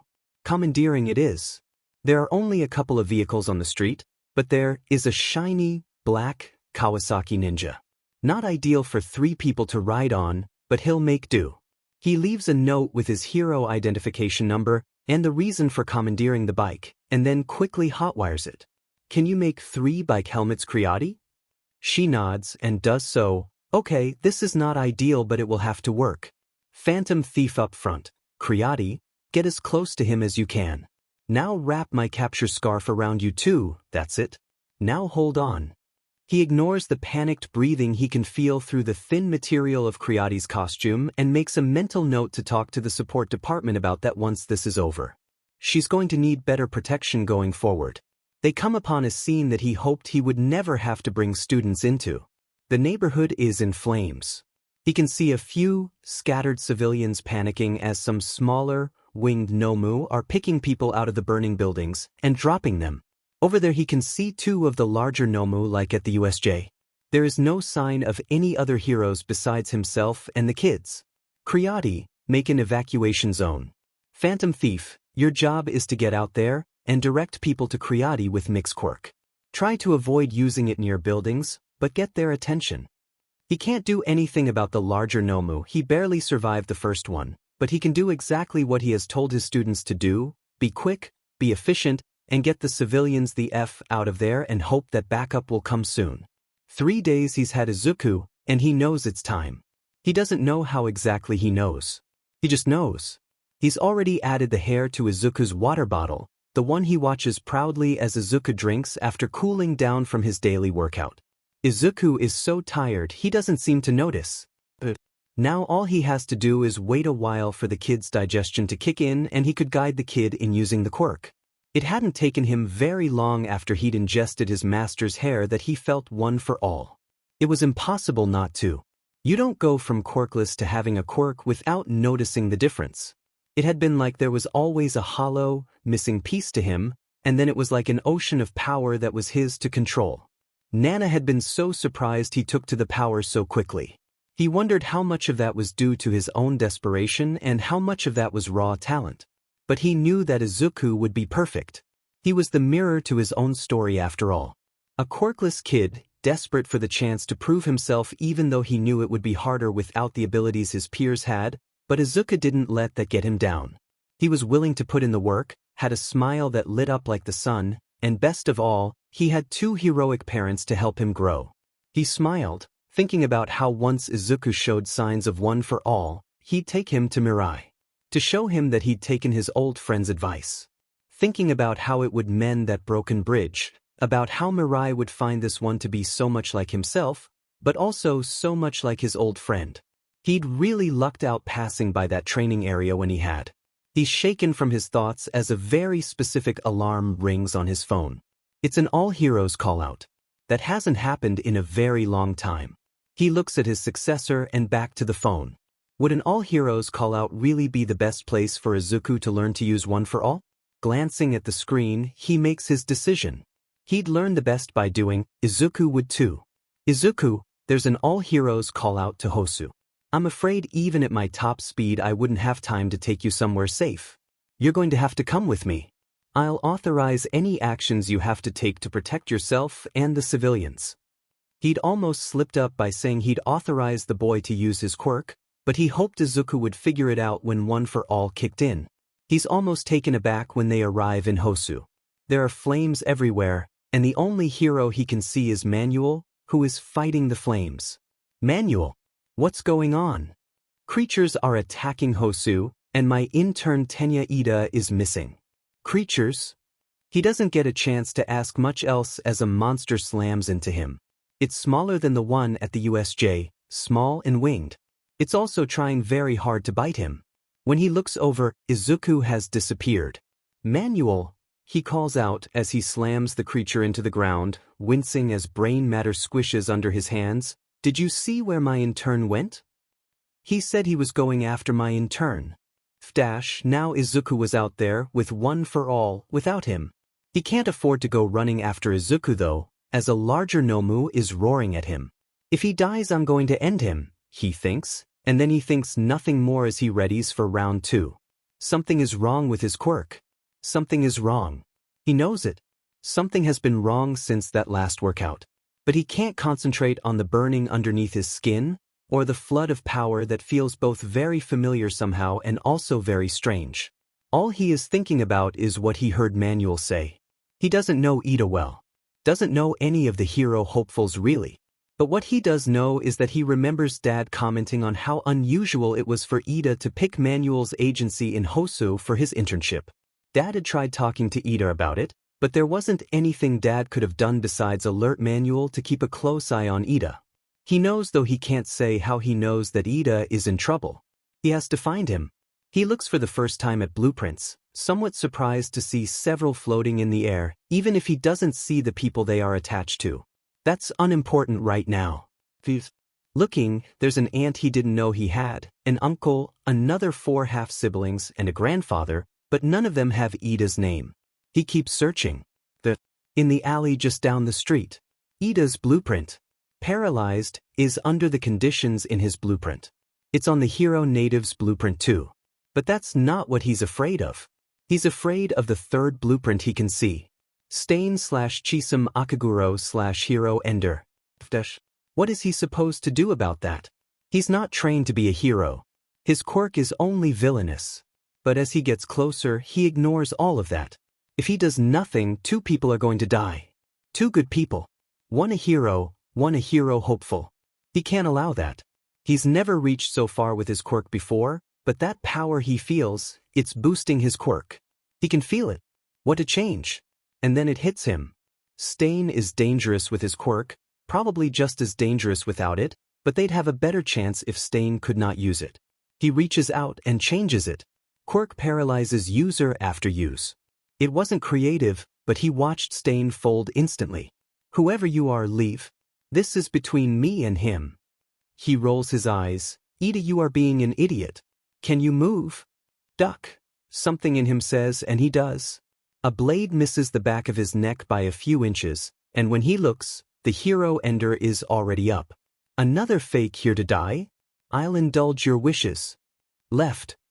He dodges again. This time the blade wedges into the wall behind him. Panicked, he looks at the blueprint, trying desperately to think, but every time he looks, he has to dodge another swipe of a second blade.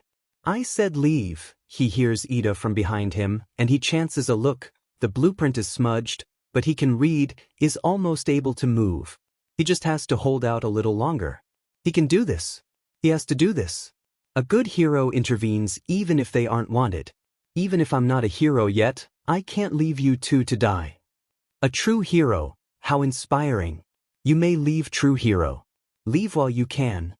No, and then something strange happens. Without reaching out, without looking at the blueprint, he thinks about how to stop Stain permanently. Something in him explodes out, and he stares at the green tendrils as they pick up Ida and Native. When he can see again, he nearly hurls. Stain's blueprint reads, will be tormented by visions of his ends. He's catatonic. He doesn't have time to think about what he did, or where these strange tendrils came from. All he can think about is how tired he is. But he still has to get Ida and Native to safety. He slowly leaves the alleyway, with the hero and the hero hopeful cradled above him. He can kind of feel it through the tendrils. Black whip. Something whispers, and he nods gratefully. Put them down. Now. He does so as quickly and safely as he can just as he feels everything stop. Dad. And indeed, there is his dad, looking furious as his quirk flares. It's only then he realizes just how tired he is. Sleep sounds good. He wants to. Hisashi led Uraraka and Hagakure around the station, pointing out the finer details of a hero's life beyond the limelight. He and Shoyuda had carefully chosen which interns to mentor. Shoyuda took on Yaoyorozu and Minoma, whose quirks were more intricate and volatile, while Hisashi guided Uraraka and Hagakure, both showing more control and stability in their abilities. Uraraka had expressed interest in rescue heroics, so Hisashi wanted to show her the behind-the-scenes aspects. As for Hagakure, now that she could be seen, he thought this exposure might help her decide if the limelight truly suited her. Just as he was about to demonstrate how his radio show tied into his hero work, an urgent alert cut through the air, the kind of all heroes call-out he hadn't heard in years. His eyes dropped to the screen. Shoyuda was already registered en route to Hosu, where the hero ender had last been seen, and where Tenya was currently interning. Shoyuda would need his support, but he had 2 interns in tow. It left him with a choice: leave them behind in safety or take them into the chaos. Uraraka, Hagakure, there's an all-heroes call to Hosu, he explained, urgency threading his voice. Aizawa is already on his way, and I need to join him. You can stay here, where it's safe, or come with me. You're training to be heroes, so the decision is yours, but you need to decide now. Tenya's our classmate. I'm going, Uraraka answered without hesitation. I'd never feel like a hero if I didn't help, Hagakure added, her voice firm. All right then. You're under my supervision, and you follow every order I give. Use your quirks to defend yourselves if needed, but no heroics outside my instruction. Understood? Let's move. He quickly informed the hero line and texted Shoyuda about bringing his interns. When they arrived in Hosu, the sight was terrifying, buildings ablaze, smoke billowing in every direction. Hisashi immediately spotted Yaoyorozu at an evacuation point and Minoma guiding civilians, but there was no sign of Shoyuda. Kriati, Phantom Thief, where's Eraserhead? Hisashi demanded. He got called to handle a quirk manifestation, Yaoyorozu replied. Some kid right in the middle of all this. Hisashi's blood ran cold. It couldn't be Izuku. All Might was supposed to be with him.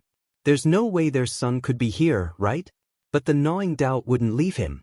He knew Shoyuda would be handling it, but the urge to rush to his family was overwhelming. Still, he couldn't abandon his duties now. He had to trust Shoyuda, as hard as it was. Uravity, help move the injured, he instructed. Invisigirl, assist Creati at the evacuation point. You better keep the both of you safe, show. I can't do this without either of you. Jean had been running low on funds and trying to pretend he didn't need to use his quirk to ensure he'd eat again that month when Jiren had let him know that some upcoming villains that called themselves the League of Villains were recruiting. He hadn't been interested. He didn't think of himself as a villain, not really.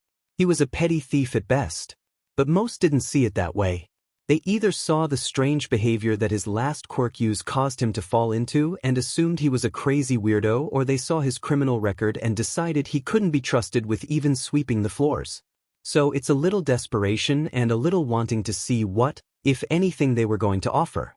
Shigaraki had promised him safety, a place where no one would judge him for his strange behavior or force him to do anything he didn't want to do. It sounded too good to be true. Especially once he learned that Shigaraki's boss was the boogeyman who could take and give quirks. That's what sold him on the idea of working with Shigaraki. His boss could take and give quirks. If he did a good enough job, maybe Shigaraki would put in a good word and he could be rid of his cursed quirk. Shigaraki lied about not forcing him to do what he didn't want to do. He was told he was going to use his quirk on the strange Nomus to make an army. Told, not asked. Even though he tried to get them to see how much his quirk bothered him. He tried to tell them he didn't want to. Shigaraki had coldly told him it was that or Sensei would rip the quirk from him and give it to someone who would use it.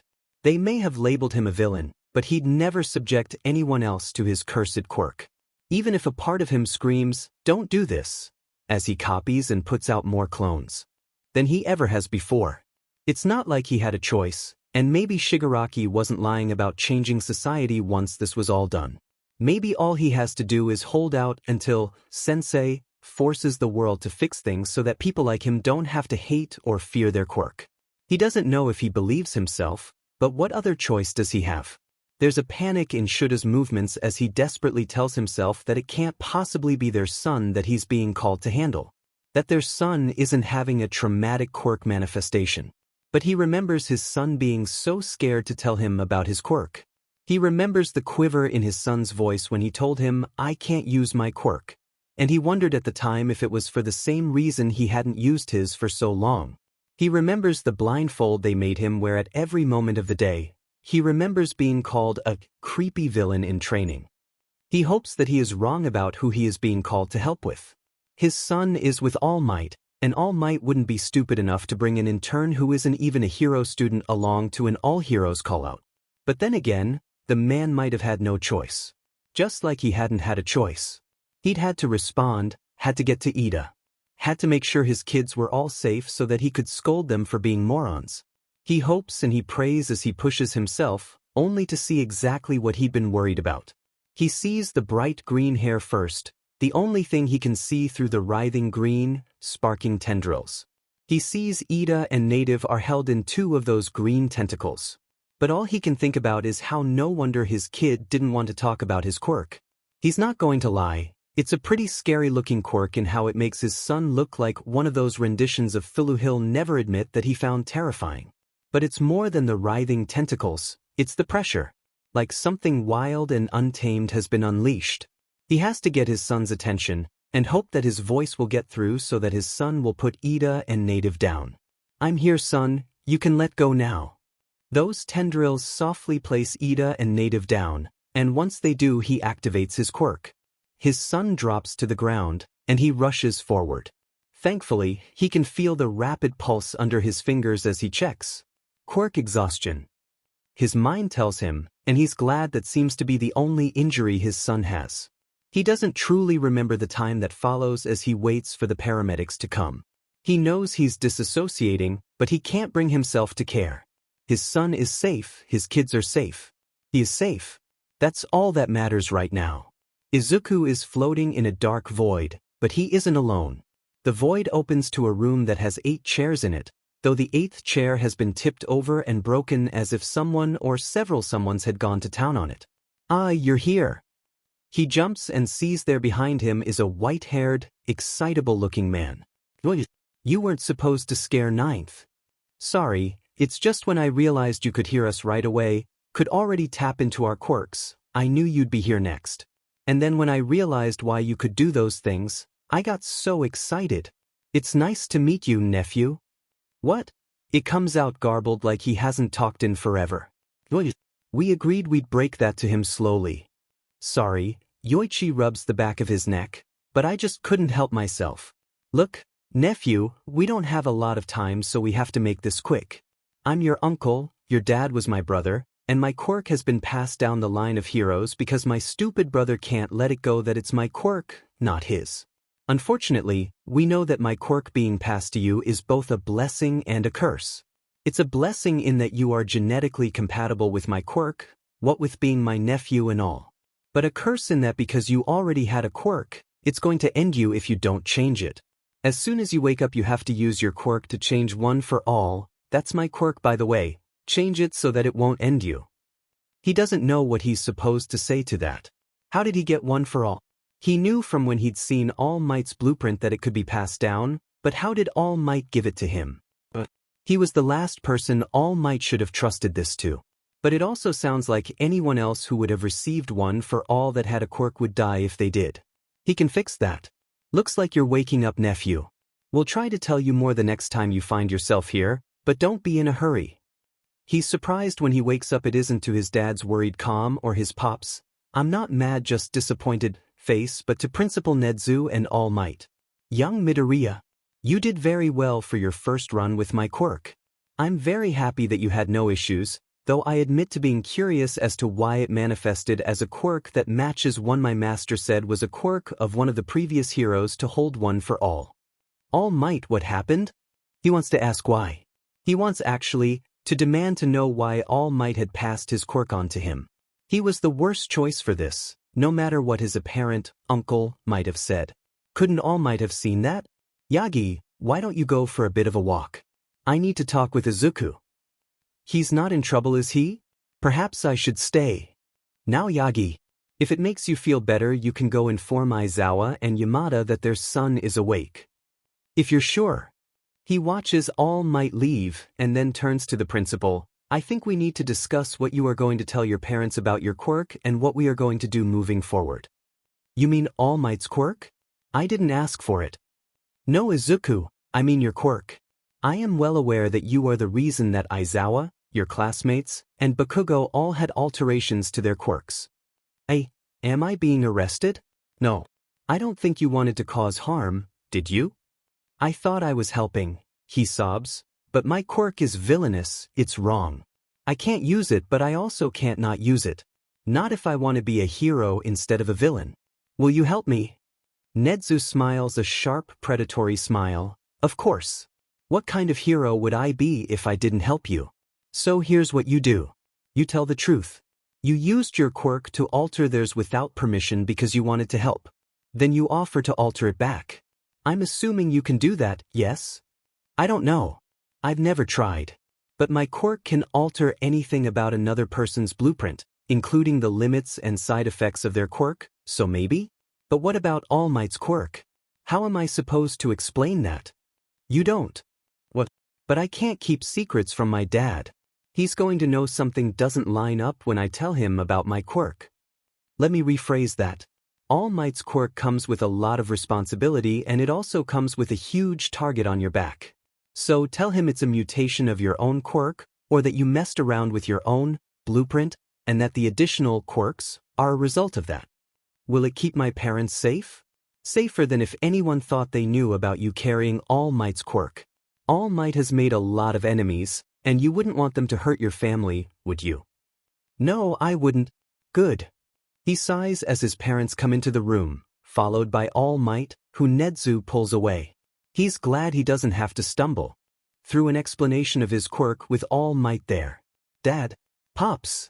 He cries as he finally lets it all out, how he altered his dad's quirk, how he had altered his classmates' quirks, how he'd altered Bakugo's, how he couldn't help the side effects of his quirk, the itching eyes and the twitching hands, how it had mutated due to messing around with it. Dad runs a hand through his hair, and Pops looks like he doesn't know how to respond. I see why you didn't tell me, Izuku. I'm not happy that you messed with so many people's quirks without their permission, but I understand that every quirk has its drawbacks and it sounds like it physically hurts you when you don't use yours. Also, if you hadn't messed with my quirk, Tsuyu and I would probably be dead. So thank you, son. Thank you for making it so that I could protect your classmates. Pops gathers him into as best of a hug as he can manage with him in the hospital bed. We love you, son. Don't ever doubt that. I can't say that I'm happy that you did what you did and that you kept it secret. But I understand. That doesn't mean that you're off the hook. I expect you to apologize to your classmates for using your quirk on them without permission. Though now that we know that their quirks aren't going to randomly mutate more, they can go home. I think they'll be happy about that. He doesn't have the same confidence his pops has. He's pretty sure none of them are going to want to talk to him for a very long time. But he supposes he will deserve that if that's what they want. We'll have to figure out how to get permission to use your quirk as well as to train those mutations. For now, just focus on getting better. He can't help the tired smile he flashes his parents, glad that for now they knew about his original quirk. He still didn't feel very good about lying to them about One for All, but Nedu had a point. All Might had made many enemies, including, it seemed, his father, who had somehow given One for All to his uncle. He'd worry about that later. For now, all he wanted was to sleep. The plan was coming together much better than he ever could have expected. As the principal of UA, he had to look at what was best for all of the students under his care. Even if he liked his Shoyuta, felt a sort of parental pride for the man, and felt a sort of connection to the boy he'd tossed at Shoyuta, hoping that his Shoyuta would do exactly what he was doing, becoming more open and honest with his feelings and less like himself. But as the old saying goes, the needs of the many outweigh the needs of the one. When he'd stumbled upon the massive secret that had been One for All, he hadn't been principal yet. He'd barely begun his career as Mr. Principal, the intelligence hero. But his need to know combined with his ambitions had pushed him into investigating the mystery that was the fight between All Might and the villain that seemed to have too many names. He'd picked the name Mr. Principal as a promise to himself when he'd won entry to UA so long ago. That one day, he'd be exactly that, the principal, so that he could mold the minds of the future to take All Might's place. Because he'd seen what had happened during that brief period where All Might had ensured peace. Sure, crime had lowered overnight, but it didn't solve the big issue. The villain All Might had fought was the head of a huge crime ring spanning back to before there were computer records, and he had checked. That kind of evil, with that kind of power, after he realized the man was the famous boogeyman that underground heroes talked about, the man who could take and give quirks like candy, he realized it wouldn't stay dead. No, if he knew anything about this slippery opponent, he knew that the man had to have gathered enough followers or enough quirks that the only way that he was even relatively sure they'd ever be safe from that man was if he was beheaded, burned, and then the ashes scattered in as many different locations as possible. Even that he was not sure would completely ensure the boogeyman would never return. Learning All Might or Toshinori Yagi had limited time had been as easy as breaking into his hospital records, a very easy feat for him. It disturbed him that the only man that had managed to make a dent into such a villain was so injured that he could no longer be a proper hero. So he'd made a few contingency plans. He'd remodeled UA during summer break so that if he chose to do so, the whole entire facility, grounds, and all would be able to turn into a flying fortress. He saved that plan for a ditch-and-run strategy. If he thought he could bait that villain into attacking UA when there weren't a lot of teachers or students around, he fully intended to launch UA into space. It wasn't his favorite plan, as that one would require him to pilot it. But it went on the list of plans. The plan for finding a successor for Toshinori was one he suggested to Sasaki Mirai when they met once. But Sasaki had been as stubborn as Toshinori, and had jumped the gun by suggesting his work-study student Togata Mirio. Toshinori had a big fight with Sasaki, and a bigger one after the events of the USJ attack. That plan he thought he was going to have to scrap. Then he stumbled into the mystery that was Monoma Nito's quirk, evolving, even if it didn't fit the pattern that the others did. That caused him to dig deeper, to find out that it was the very student that his Shoyuta was getting attached to. From there, it was easy to arrange for Toshinori to just so happen to be going past the gym as Aizawa was training with Izuku. Izuku's quirk would be boosted by One for All. It would be the winning piece for his game, he knew it. You're awake again, good? I told them. You were right. They weren't mad. Good, that's good, Izuku. Now for the next part. I am endeavoring to get you a quirk usage license. I'm not sure if you know what those are for. Izuku shook his head. No, I've never heard of them. Nedu chuckled. It's quite simple really. Doctors, nurses, paramedics, rescue heroes, they all have the ability to use their quirks without restriction when lives are at stake. In your case, it means you'd have the authority to alter or even turn off someone's quirk if it's necessary for their safety or to stop them from hurting others. Izuku frowned. I don't know. That sounds like a slippery slope. What if I start thinking I have the right to change someone's quirk just because I think it's necessary? Nedu nodded, a touch of pride swelling in his chest. The boy was asking the right questions. That's why you'll undergo rigorous training, Izuku. You'll study ethics, psychology, and be taught by those who understand what it means to wield that kind of power responsibly. But if it still bothers you, you can always speak with Aizawa. He's walked a similar path as an underground hero. Izuku took a deep breath, nodding. If Dad did it, then I guess I can too. And tomorrow, I'm going to apologize to the class. I'm going to tell them everything about my quirk. Would you ensure Bakugo is there too? Of course, Izuku, Nedu responded with a warm smile, though inside, he was already several moves ahead in his plan. The following morning, Izuku stood before his classmates, feeling his heart pound against his ribs. This was harder than any training he'd ever done. I want to apologize, he began, his voice shaky but growing stronger with each word. I haven't been honest with you all, and I've made decisions that weren't mine to make. Quirk is called Blueprints. It lets me see the inner workings of others' quirks and alter them. A ripple of murmurs spread through the room, but Izuku continued.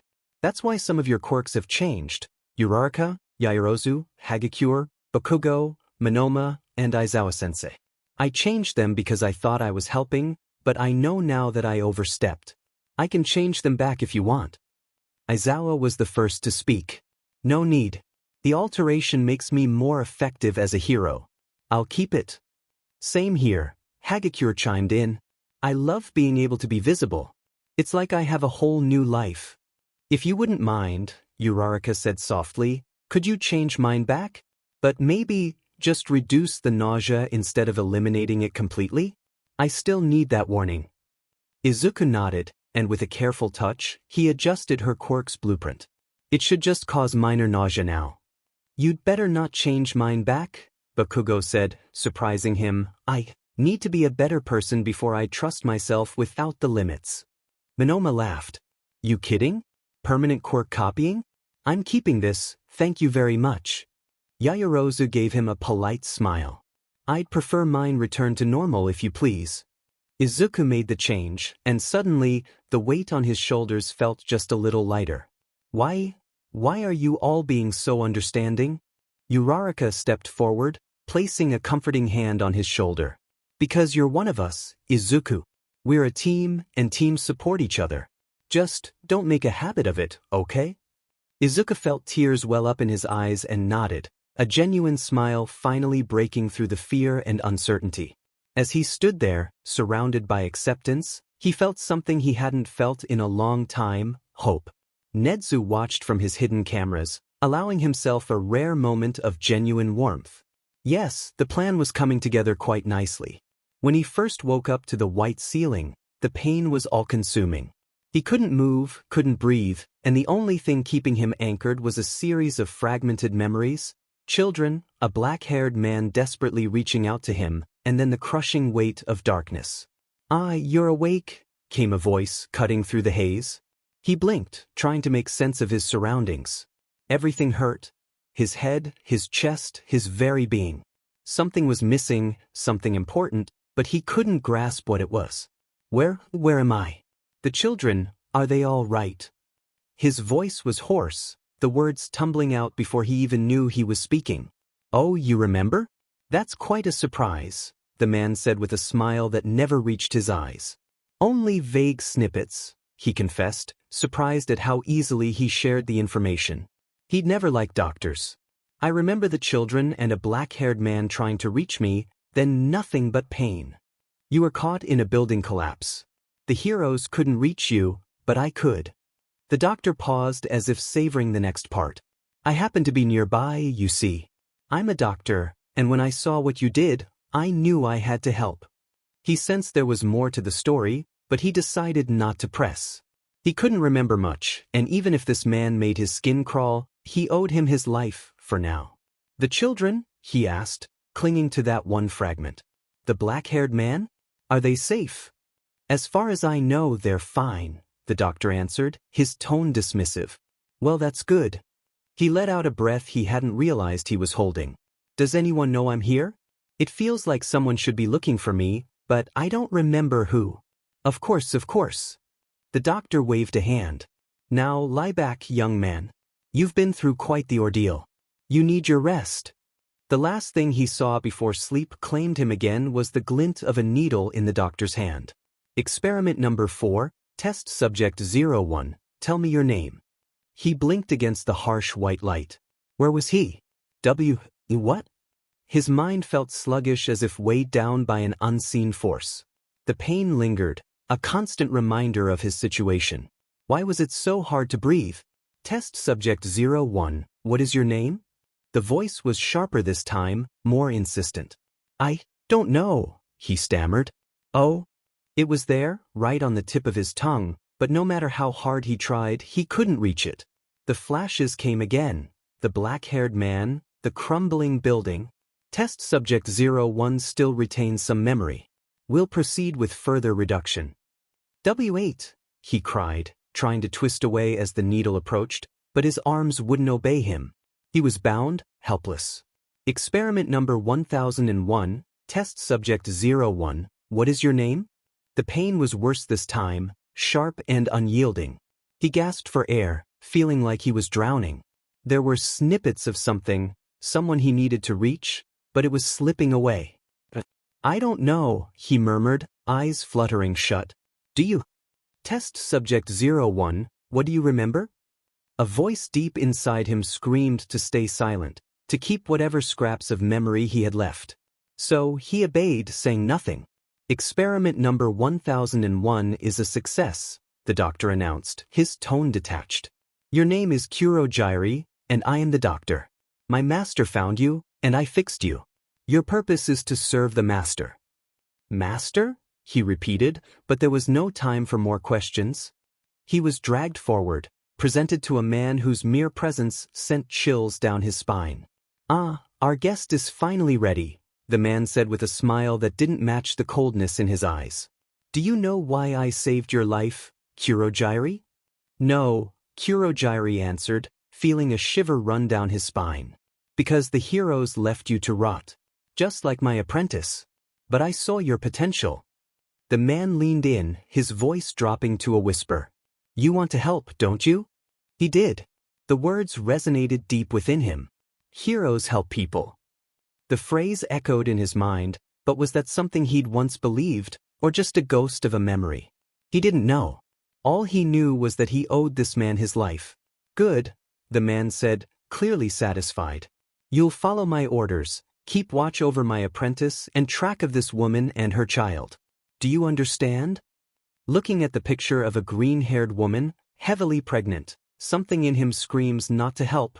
All he says is, yes, sir. Curo Gyi's life blurred into a routine, carrying out orders, watching over the woman and her son, and relaying information back to the man. But every time he looked at them, something inside him twisted painfully. It was worse when he saw the boy declared quirkless. He saw the black-haired man again, this time in the chaos of UA's invasion. Recognition flashed, but Curo Gyi couldn't move. He couldn't speak. He was ordered to follow Shigaraki's commands, and every time he tried to defy them, the pain became unbearable. Children shouldn't be fighting adults' battles.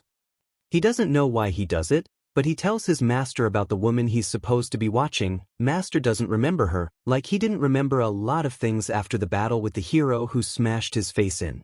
When he brings his master a picture of the boy, along with the report from his visit to the doctor, he watches his master's smile turn cruel. I think I know why I had you watch them. The woman, she had a null, but she's not so old that we couldn't try again. Bring her to me, Curo Gyi. He couldn't fight the order, and so he did. slowly, without his portals to not arouse attention.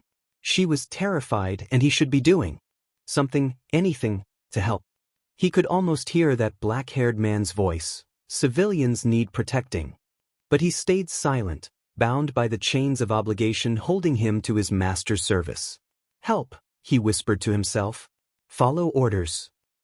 Follow orders. The words tangled together, looping endlessly in his mind. He wasn't even sure which was the truth anymore, and maybe, just maybe, it didn't matter. Because as long as he could still feel, still fight that tiny spark within, he wasn't truly lost. Not yet. He'd almost forgotten about fixing one for all in all the craziness that had happened during the last couple of days. Since he couldn't talk to his dad or pops about it, he had to resort to experimentation.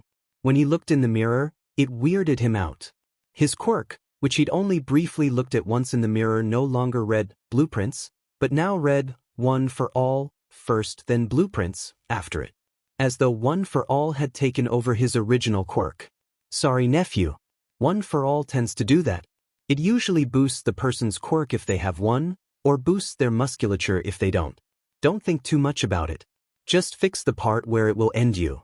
He's still not used to hearing his uncle's voice in his head, or any voice in his head for that matter. But Yoichi is right, he has to fix this.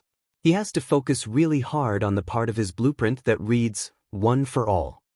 Then he has to focus even harder on the part under one for all that reads, quirk takes energy/life force from users with a quirk. He changes it to read, quirk takes energy from external sources. It was almost instantaneous. He could still feel the well of power that came from one for all, like an ocean, but the tiredness he'd felt before, the ache that he'd felt in his bones from using Black Whip and Danger Sense, at the same time finally seemed to ebb. He sighed in relief. Did it work? I don't know. But it feels different. He'd have to hope that was enough. Now for the other problems. Dad had come to him after the whole apology scene in the classroom. Now that you are ready to use your quirk and aren't hiding it, are you ready for your transfer? I don't know if I'll ever really be ready. But it's something I've dreamed about since I was small, and I think I want to do it, Dad. It'll mean a lot of catch-up. I've been suppressing my quirk for so long, and with the new aspects due to my messing around, I'm still scared. I'm going to be so far behind them, Dad. What did I tell you before? You will have to put in twice the work. Are you still willing to do it? He thought for a few seconds. It was his dream. If he didn't do this, he'd never know if it would be possible. Sure, with the quirk usage license, he could be very happy just helping people with their quirks, and he did still intend to do that. But it wasn't his dream. Heroics was his dream. He had to know. Yeah, Dad, I am. Conviction filled his voice. Then welcome to your hero academia, Izuku.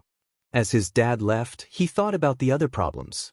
His issue with his quirk may be solved, but there were still the half-siblings that he had to talk to, parents to tell about said half-siblings, and all of those people that blueprints told him were related to him through his birth father. His birth father, who was the biggest villain of all time. His birth father, who if he ever found out about them, would probably go after them for their quirks. Because it seemed to be a pattern. Every time he found a new half-sibling, they all had ridiculously overpowered quirks. Even Hitoshi, who was afraid of his quirk, had a very powerful one. Hitoshi would just need to see that it wasn't villainous. Villainous? Wait, that gave him an idea for how he could get an in with Hitoshi at least. But then, how to tell his parents about the whole thing? He'd worry about it at a later date. The rest of his morning he was a ball of anxiety as he prepared for his new classroom. However, he has a far different problem when he gets there. The traitor is still in class. The traitor is still in class, and he was there the other day when he'd told them all about his quirk. Had the traitor told his birth father about him? About his quirk, either of his quirks that his birth father would love to steal? Don't panic, nephew. One for all can't be stolen. You have to want to give it away, and it's stuck with you. It wasn't one for all he was worried about. It was blueprints. Especially with it being boosted. If his birth father ever found out, he knew his birth father would have no problems manipulating people's quirks to his heart's content. He almost panics. Change blueprints so it can't be stolen either, nephew. He could have smacked himself and almost did. It was such a simple solution. but it would have to wait until after school. He already had a headache from messing around with One for All, so it wouldn't end him. He didn't want to have a migraine affecting him from quirk overuse on the first day. He put the traitor out of his mind for now. All Might had told him he'd deal with it, so he'd trust that the #1 hero knew what he was doing when it came to things like that. That didn't mean he wouldn't keep a close eye on Aoyama. "All right, you hellions," Dad began, "quiet down. Izuku has joined the hero course, but he is behind all of you. But you shouldn't rest on your laurels just because of that. You all need to be thinking about your finals. It'll be a test of everything we've gone over so far this year. We're also having a summer camp. Do well in your finals and you can come along. Do poorly and you'll be stuck behind while the others get an opportunity to hash out their skills. Izuku, don't forget that besides catching up, I'll be expecting a hero name and costume by the end of the week." The whole class groaned. "Hey, Izuku, would you like to do a study group with me and Ashido?" Kaminari asked. "We're pretty far behind ourselves, so it would be nice to have a bit of help." "Yeah, hey Kaminari?" "Yeah, Izuku?" "Once I have my quirk usage license, I was wondering if you'd let me fix your quirk. You could say no if you want, and of course, I'd give you a chance to put in what you'd like for changes if you say yes." "Are you kidding? Of course. I'd love for my quirk not to make me stupid all the time." He smiled. His new classmates really were the best. "Izuku, would you do the same for me?" He turned to see Hitoshi. "If you really want me to, then yes. Would you like to join our study group too, Hitoshi?" "Yeah, I think I'd like that." As they settled into study, Izuku realized something. He wasn't alone anymore. He had people who understood him and who would work alongside him. He might be behind, but he was finally moving forward, and this time, he wouldn't have to do it alone. Hitoshi knew he'd been out of line at the sports festival. The moment the word "no" left his mouth, he felt a twinge of guilt. He'd heard that slur tossed around by the older boys at the orphanage, always in hushed, mean-spirited tones. It was an insult meant to remind the quirkless of their place, of what they lacked. It struck a chord with him because he knew what it meant to be labeled, to be judged, to have others decide who you were based on the quirk you were born with. At the orphanage, he was a villain, freak, and once, mind rapist, when someone truly wanted to hurt him. It was the price of having a quirk like his. They feared what he could do, but they never let him use it. From morning until night, they muzzled him, afraid he'd turn his power on them. He could have ended that with a single use of his quirk if he wanted. Some of the older boys even offered him deals, promised to take off his muzzle if he'd do as they asked. Illegal things. Horrible things. But even when he craved freedom, he resisted. Because he knew that once he crossed that line, there'd be no going back. When he got into UA, he thought things would be different. It was his chance to prove he could be a hero. But when he didn't manage to score more than a few points in the entrance exam, he was relieved he'd taken the general studies test as a backup. At least he had a place. Even there, his classmates kept their distance, except for Izuku, the quiet boy everyone assumed was quirkless. Hitoshi thought about reaching out to him. He knew what it felt like to be on the outside, to be labeled for something beyond your control. But he didn't know how to bridge that gap. Then Izuku showed up to class one day missing an ear, dripping blood onto the floor, and all Hitoshi could do was stare. Here was a boy who had suffered so much more for having nothing than Hitoshi ever had for having too much. When the sports festival rolled around, Hitoshi saw it as his last shot. His only chance to prove he wasn't just some kid with a villainous quirk. So he hardened himself to the idea of doing whatever it took to win, even if it meant using a low blow. He called Izuku a null, hoping to rattle him. But the boy just gritted his teeth and took him down without using a quirk. And that stung more than any insult. After the festival, Aizawa pulled him aside. "I have a spot open in my class," he said. "I'm offering it to you. Are you sure you want the villainous kid in your class?" Hitoshi asked, unable to keep the bitterness out of his voice. "Especially after what I said to Izuku?" Aizawa's expression didn't change, but Hitoshi could see the faintest hint of disappointment. "What did you say?" "I called him a null," Hitoshi admitted. "Said I was surprised they let him compete. Not exactly hero material, right?" Aizawa sighed.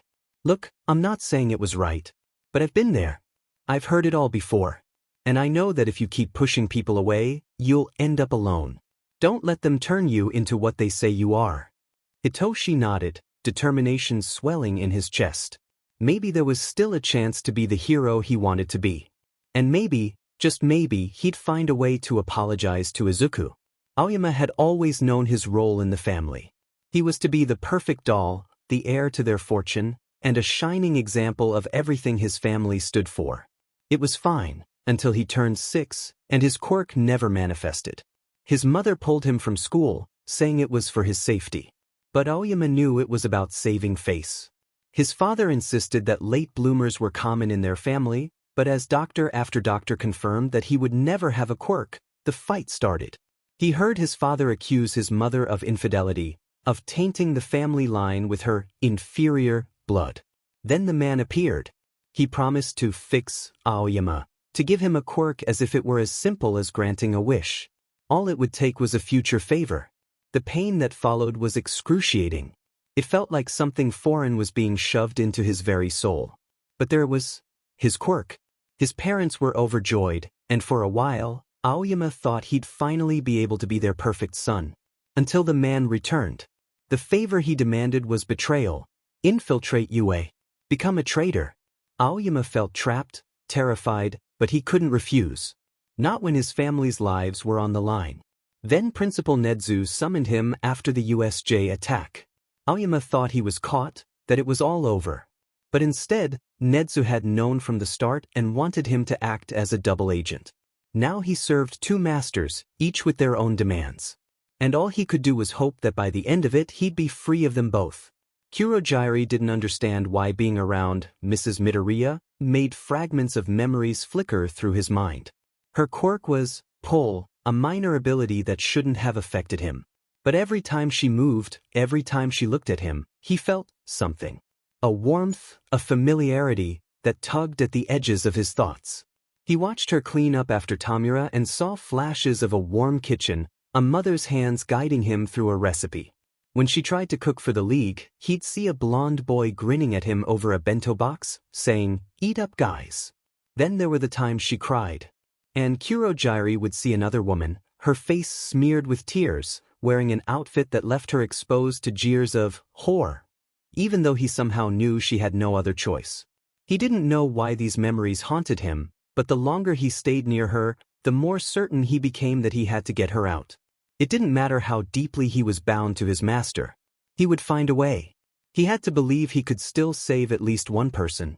And maybe, just maybe, he'd save himself in the process. Toshinori Yagi hadn't intended to call Mirai Sasaki.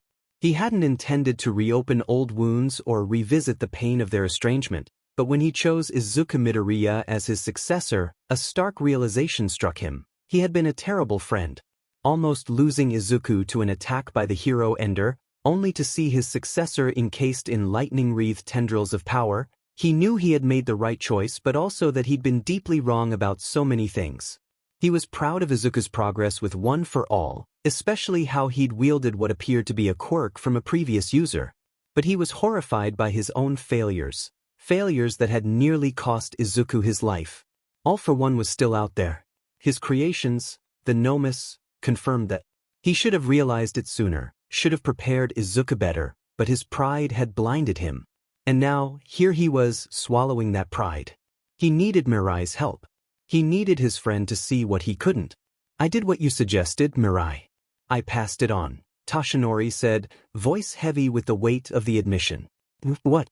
Mirai's voice on the other end was sharp, the anger cutting through even the static. "Why are you angry? You told me to pass it on. You said my pride would be my downfall," Toshinori replied, letting out a long sigh. "You were right. I was wrong. Isn't this what you wanted? You could have consulted me. I told you I'd be professional, even if we weren't friends anymore. I could have helped you pick the right candidate." Toshinori's grip on the phone tightened, and he couldn't help but bristle. "How would you know who the right candidate is? You haven't met him, Mirai. Yes, you can see the future, but you're human just like me. You said my pride would be my downfall, didn't you? Well, that's exactly why I need you now. Meet him, Mirai. See what I see. If I've handed this boy a death sentence, Then I'll do whatever it takes to prepare him. I'll go to Aizawa, tell him everything, and make sure Izuku has all the support he needs. There was a long silence before Mirai finally sighed. All right, Toshinori. I'll meet with him. Thank you, Toshinori whispered, and as he hung up, he knew there was still one more call he needed to make. Nedu, why are we changing the final exams? Yamada Hisashi asked with a raised eyebrow. These kids have been through a lot. They've faced real villains, and the world won't wait for them to be ready. Need to expose their weaknesses now, in a controlled environment, he replied. So, what's the plan? Yamada leaned forward, intrigued. Each student pair will face a pro-hero. Their goal will be to either restrain the teacher or escape through the gate. It's a way to test their ability to adapt and work together. But we're pros. Even with all their experience, they don't stand a chance against us, Yamada pointed out. That's why we'll be using these, he said, holding up a set of weighted cuffs. Hatsum from the support course designed them. They're calibrated to slow us down, even you, All Might. All right, so who's facing who? Yamada asked. Nedu listed off the pairings, and All Might's eyes widened when he heard his name. You want me to face 3 students? Yes. Midoriya has barely tapped into his quirk, Ojiro is often overlooked, and Monoma needs to learn to work with others. You're the best choice to push them. Toshinori's gaze fell to the floor. And if I hurt them? Then hold back. I know you can do it, All Might, he said cheerfully. Remember, this is just a test. Meanwhile, across campus, Bakugo Katsuki stood before the 1B teacher, eyes narrowed in disbelief. You want me to join your class? The teacher nodded. We're down a student since Monoma transferred, and you've been working hard to show you've changed. You deserve a chance. But I'm a villain, Bakugo muttered, the words laced with bitterness. You're a reformed villain. And the person you are now wouldn't let this opportunity pass by, would he? The teacher's words struck a chord deep within Bakugo, and he found himself frozen, unable to look away. This is your chance to start fresh, to prove to everyone that you're more than your past. Bakugo swallowed hard, feeling the weight of his decision settle over him. I'll do it. I want that chance. And as he shook the teacher's hand, a glimmer of hope sparked within him, hope that maybe, just maybe, he could start again. Toshinori stood outside Gran Torino's door, heart pounding in his chest. He'd made all the calls, faced all the doubts, and now there was one final step. As the door creaked open, Torino raised an eyebrow. You look like you've seen a ghost, Toshinori. I need your help, Toshinori said, bowing deeply. Izuku needs training only you can provide. Gran Torino sighed but stepped aside, allowing him in. You always were an idiot, Toshinori. But if this is for your successor, I'll help. As Toshinori entered, he allowed himself one small, hopeful smile. For the first time in a long while, he wasn't walking this path alone. And for the sake of his successor, he would gather all the allies he could, no matter how much it hurt his pride. Because this time, he wouldn't fail. Toshinori sighed heavily as he slipped his phone back into his pocket. Both Mirai and Gran Torino had agreed to help, but that did little to soothe the gnawing anxiety in his chest. The upcoming conversation with Aizawa loomed over him, a storm cloud of dread. How could he explain to Aizawa that he had inadvertently placed his son on a collision course with death, because of a grudge from a monster Toshinori thought he had vanquished? All of this without ever consulting either the boy or his father. He couldn't shake the memory of his own choice when Nana had offered him one for all. Even after all the hardships he had faced as a quirkless teenager, he had options. His family had provided him a safe haven until he turned 18, a privilege many quirkless individuals today couldn't count on. He could have refused Nana's offer and continued as a vigilante, carving out his own path to heroism. But he hadn't hesitated to accept one for all when it was offered, seeing it as a chance to be something greater. In stark contrast, Izuku had been given no such choice. Toshinori had handed the boy a tremendous responsibility and the weight of immense power without ever asking if he truly wanted it. Now, he feared he might be as bad as All for One. His fists clenched as he resolved that if Izuku didn't want one for all, he would take it back, no matter the consequences. He was determined to make things right. But if the boy wanted to keep it, Toshinori would stand by him every step of the way. He had already spoken to Gran Torino and Mirai. They were ready to help, and that was a start. For now, he needed to focus on the task at hand, final exams. Steeling himself, Toshinori took a deep breath and stepped forward, letting the hero persona of All Might envelop him. "All right, boys," he called out, rolling his shoulders. "The rules are simple. Either take me down or escape through the gate behind me. You have 20 minutes. Let's see what you've got." "Ready," Ojiro said, his tail flicking with nervous energy. Izuku gave a firm nod, and Monoma flashed a confident smirk. "We've got this," Ojiro added, more to boost his own morale than anyone else's. As the fight commenced, Toshinori moved with the power and speed that had become his trademark. Ojiro swung his tail to meet him, but it wasn't enough to withstand the force that sent him hurtling back. The shockwave caught both Izuku and Monoma, their forms struggling against the blast. "All Might's not holding back, huh?" Izuku muttered, eyes wide but focused. "Is that all you've got?" he taunted, his grin unwavering. Izuku took a calming breath, leaning in toward Monoma. "You know what to do," he whispered. Monoma nodded quickly. "Just need a few seconds," he said. "It's now or never." Toshinori watched with a mix of pride and curiosity, feeling his heart swell at their determination. "Let's see if you can handle this," he shouted, launching himself forward. Ojiro moved first, attempting to knock him off balance with his tail, but All Might barely budged. Izuku seized the moment, green lightning crackling around him as black tendrils shot out, narrowly missing Toshinori's head. He dodged with practiced ease, but when Izuku used the tendrils to grab Ojiro and yank him to safety, Toshinori felt a swell of admiration. The boy's strategy was sound, even if he hadn't landed a solid hit yet. "Not bad," All Might praised. "But you'll need more than that."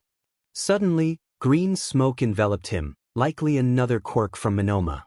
With a clap, All Might sent a blast of wind to clear it, but when the smoke dissipated, the boys had vanished. "Retreating already?" he called out with a chuckle. "Smart move." He vaulted over the rooftops, heading toward the gate, only to see them just a few steps from the exit. He landed heavily in front of them, blocking their path. Izuku yanked his teammates aside just before All Might's fist created a crater in the ground, but this time, the boy didn't back down. Instead, Izuku floated, the telltale shimmer of Nana's quirk suspending him in midair. Toshinori's breath caught in his throat. "Nana," he whispered, momentarily stunned. That moment was all they needed. Izuku flung Ojiro with surprising strength, using his tail as an anchor. Before Toshinori could react, he felt something cold snap around his arm, the unmistakable click of a handcuff. He glanced down at the restraints and couldn't help but grin. "They done it. You boys," he murmured, shaking his head in disbelief. "You really did it." Toshinori found himself standing in Aizawa's office, his stomach twisting into knots. Aizawa sat behind his desk, his expression inscrutable, but there was a coldness in his eyes that made Toshinori feel as if he were facing an executioner. The weight of silence pressed down on him, making every breath feel like a confession. Finally, he took a deep breath and spoke. "I need to tell you something about Izuku." His voice faltered slightly. "About his quirk." He began from the beginning. How One for All was passed to him, its legacy, the immense power it carried, and the dangers entwined with it.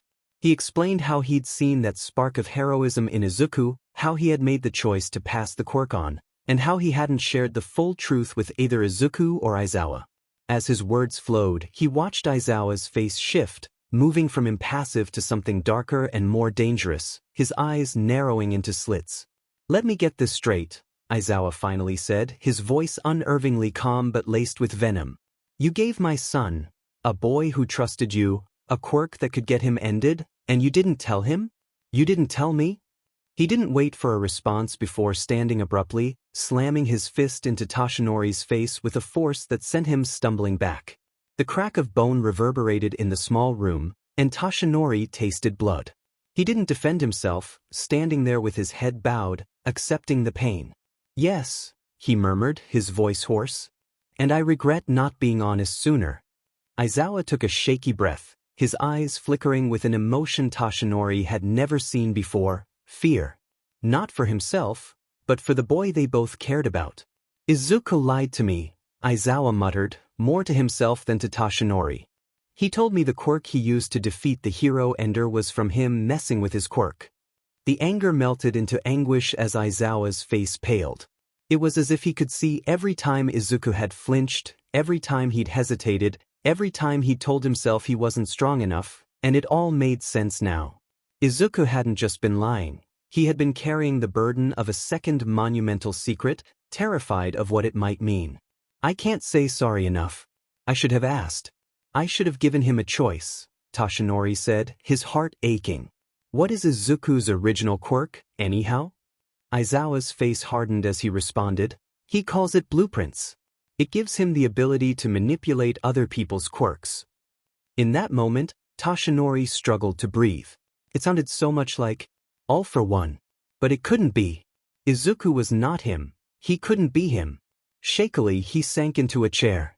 One for all boosts quirks, he said, thinking of Nana, and what she would say. He's going to need more help than I thought. I've already contacted Sir Night-Eye and Gran Torino, the mentor who took over after mine was ended. If we work together, we can ensure that this is the last mistake I make. He will have support, from you, from me if you'll allow it. Aizawa sighed as he ran a hand through his hair. Okay, but you're on thin ice. Wiping the blood from his nose, Toshinori reflected on everything. He was probably headed for another confrontation with a parent. His quiet colleague Aizawa, he understood. There is a saying that you have to watch for the quiet ones, for their anger sits deep beneath the surface, but is easily stirred. He knows a lot about Yamada, or at least he knows about the man's heroic identity. Present Mike is known for being loud and cheerful. He does not think he will get the cheerful version of his blonde colleague. Let me go in first, all might. Aizawa drawls, and he can hear the man entering and aloud, he did what? From inside. The door creaked open, revealing a disheveled Yamada. Come on, big guy, there's a soundproof room in the basement, Yamada muttered, his voice devoid of its usual cheer. Toshinori gulped but nodded, knowing he needed to face this head-on. They descended into the well-lit basement, the door closing with a heavy, ominous thud. Sho had this put in when the principal designed this place for the kids, Yamada explained, his tone unnervingly calm. My quirk can be dangerous at high volumes, but did you know it can be just as threatening at lower volumes? A low, unsettling tone began to reverberate through the room. Toshinori shivered, the sound vibrating through his bones, stirring a primal fear. You feel that? That sense of dread? I can make it worse, Yamada whispered. The pitch shifted, oscillating between safety and panic, his mind teetering on the edge. Toshinori felt trapped, as if every breath he took brought him closer to suffocating. That feeling of panic, of not knowing where the threat is? That's how I felt when I found out you gave our son a quirk that made him a target for the only SSS-class villain in history. The dread spiked, and Toshinori's heart pounded in his ears, louder than Yamada's words. That's how I feel when I think about everything my son has endured, and what's still to come because of you. Yamada's voice faded, leaving Toshinori in an eerie, absolute silence. The darkness swallowed him, the void stretching out endlessly, and for a moment, it was worse than any wound he'd ever suffered. He was completely alone with his thoughts, his heartbeat echoing louder than any villain's threats. How long was he trapped like this? He couldn't tell. Suddenly, sound rushed back, and he realized he was on his knees, clutching his head. If you ever put my kid in danger again, Yamada's voice cut through the haze, I'll leave you in that silence, let you go mad. Now, we have something to discuss with my son. The climb up the stairs was heavy, every step filled with remorse. They emerged to find Izuku waiting. The boy's eyes flickered with determination, but there was fear there too. They sat across from him, the silence stretching like a chasm between them. The story of One for All started with two brothers. Izuku began, his voice steady. The older brother, as I recently discovered, is my father. Toshinori's heart stuttered. All this time, All for One was Izuku's biological father. Was it all a setup? Panic surged, but then Nana's voice whispered, Listen, And so he did. One for all is more than just a power, it's a legacy, Izuku continued. It carries echoes, memories of those who had it before me. That's how I learned the truth about my father. The room fell silent as the revelation sank in. Yamada's face paled, all the color draining away. You're saying? My mother never told me, Izuku confessed. She may not have even known. But I'm not the only one with this connection. I can see people's information on their Quirk's blueprints. It's how I know Aizawa has an unknown father and a secondary quirk. It's also how I know that Monoma, Yaoyorozu, Hitoshi, they're all my half-siblings. Aizawa sucked in a sharp breath. My mother, she used a donor, he murmured, confirming what Izuku was saying. Izuku nodded, pressing on. I've inherited more than just one for all. I can use the quirks of the past holders. That's why I've been able to master Black Whip, and it's why Monoma, while unable to copy one for all itself, can copy the quirks of its predecessors. Toshinori felt his knees buckle, and he dropped to the floor before Izuku. My boy, I am so sorry. I never meant to put this weight on your shoulders. But I swear I will do everything in my power to protect you. Thank you, All Might, Izuku whispered. But there's more. I've learned that Aoyama is working as a villain informant. I told you, but nothing's been done, and I'm worried. If he learns about my quirks, I shudder to think of the consequences.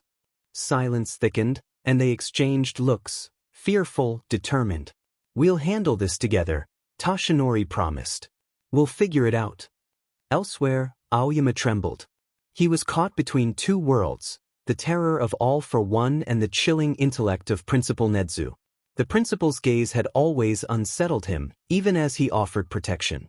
All you have to do, Nezu instructed, is tell All for One exactly what I've said, that All Might's chosen successor will be training at the summer camp. But sir, aren't we going too? Aoyama questioned, confused. A cover story, Nezu replied, his eyes sharp. I cannot be certain you're the only spy at UA. Therefore, you will be sent elsewhere. Our trap will be laid at the camp. Aoyama wanted to protest, to question, but fear held him in place. He couldn't trust All for One, who'd end him once he was no longer useful. Nor could he trust Nezu, who'd sacrifice him if it meant ensuring All for One's defeat. All he could do was hope that, whatever awaited them at the camp, it would bring an end to this nightmare soon. Summer camp is coming up fast, and he knows that the confrontation with his father is something he has to think about as well. He's finally gotten the quirk usage license to go with his new hero name, the altering hero, Catalyst. He thinks it's appropriate. He will be the catalyst for change, and perhaps for bringing down his birth father once and for all. Sparks of One for All flicker over his arms like lightning, something he's awed he can do. Hey kiddo, you feeling all right? Yeah, Pops, he says as he sighs, just thinking is all. About a future confrontation with my birth father. It's going to come, and I can't help but feel it's going to come soon. I have an idea about how to fix it, or at least fix one of the problems that we will face going against him. I'm listening. If I change the blueprints of everyone I care about so that their quirks can't be stolen, then it takes that weapon away from him. I have to protect them, Pops. I trust you, son. You can change mine first if it helps. Is there anything else about my quirk that you'd change? It hurt your hearing, right, Pops? I could fix that for you if you'd like. Nah, I've learned to live without my hearing. I think it would debilitate me to be back to how I heard things before my quirk hurt them. Then I'll just alter it so that it can't be stolen. Go ahead, son. He smiles, and with a gentle brush of his hand changes Hisashi's blueprint so that it reads, Quirk cannot be stolen. One by one he goes through his classmates, asking each one to do the same thing. They all agree. It feels liberating to use his quirk like this. To be allowed to change something that will help, really help instead of hurting because he assumed. He doesn't know when the encounter with his birth father will happen, but he's sure they will be ready. Curo Gyi assumed that he had to help the Midoriya woman. The flashes of memory he kept having led him to believe that whoever he was before would not approve of the things his master made him do. But, over time with the new members of the League, he thinks that Mrs. Midoriya might not be the only one who needs saving. He notices that the child known as Mustard is exactly that, a child. He does not belong in a villains association. He notices that Toga is being encouraged in her insanity instead of being given any idea on how to fix her quirk problems. He notices that Tamura is being groomed for something. He doesn't know what, but it can't be good. Magna, Compress, and Spinner aren't much better. Master is promising them a new world where they can do what they want, but he doesn't think that Master intends them to be anything more than cannon fodder. Twice is the one he feels for the most. Twice, who was told that he wouldn't be forced to do anything he didn't want to do, but has been forced to clone the Nomus. Watcha thinking about so much. I don't care. You, the others, he hates that he isn't allowed to say as much as he wants. Why do you care? You don't have to. I don't truly know. My memories are foggy, but I see snippets sometimes. Those snippets lead me to think whoever I was would not agree with this. You deserve to be happy. No one deserves to be happy. But we'd like you to be. You're our favorite here, Curo Gyi. He arches an eyebrow. He didn't know Twice felt that way. I've got a terrible idea. I've got a great idea. My quirk. I can copy you and me as long as you keep track of me, and when we get the chance, we can both scram. The thought gave Curo Gyi pause. He'd never considered the possibility of being anything other than what he was created to be. But now, with Twice's offer, an ember of hope sparked in the darkness. Could you really do that? Sure can. No, I can't. It's useless. Won't be easy, but when has anything ever been easy for us? It'll be a cinch. Twice replied, shrugging. Just let me know when you're ready, and we'll figure this out together. Curo Gyi nodded, his mind racing with possibilities. Perhaps there was a way to carve out a different path, one that didn't lead to inevitable destruction. Hi, welcome back, guys. This is your friend, Cabbage Head Fanfics. Back with amazing fanfiction. Okay, sadly the chapter is over. And if you enjoyed the video, just leave a like and subscribe with post notification. So when the next chapter is ready, you will be notified. Okay, see you in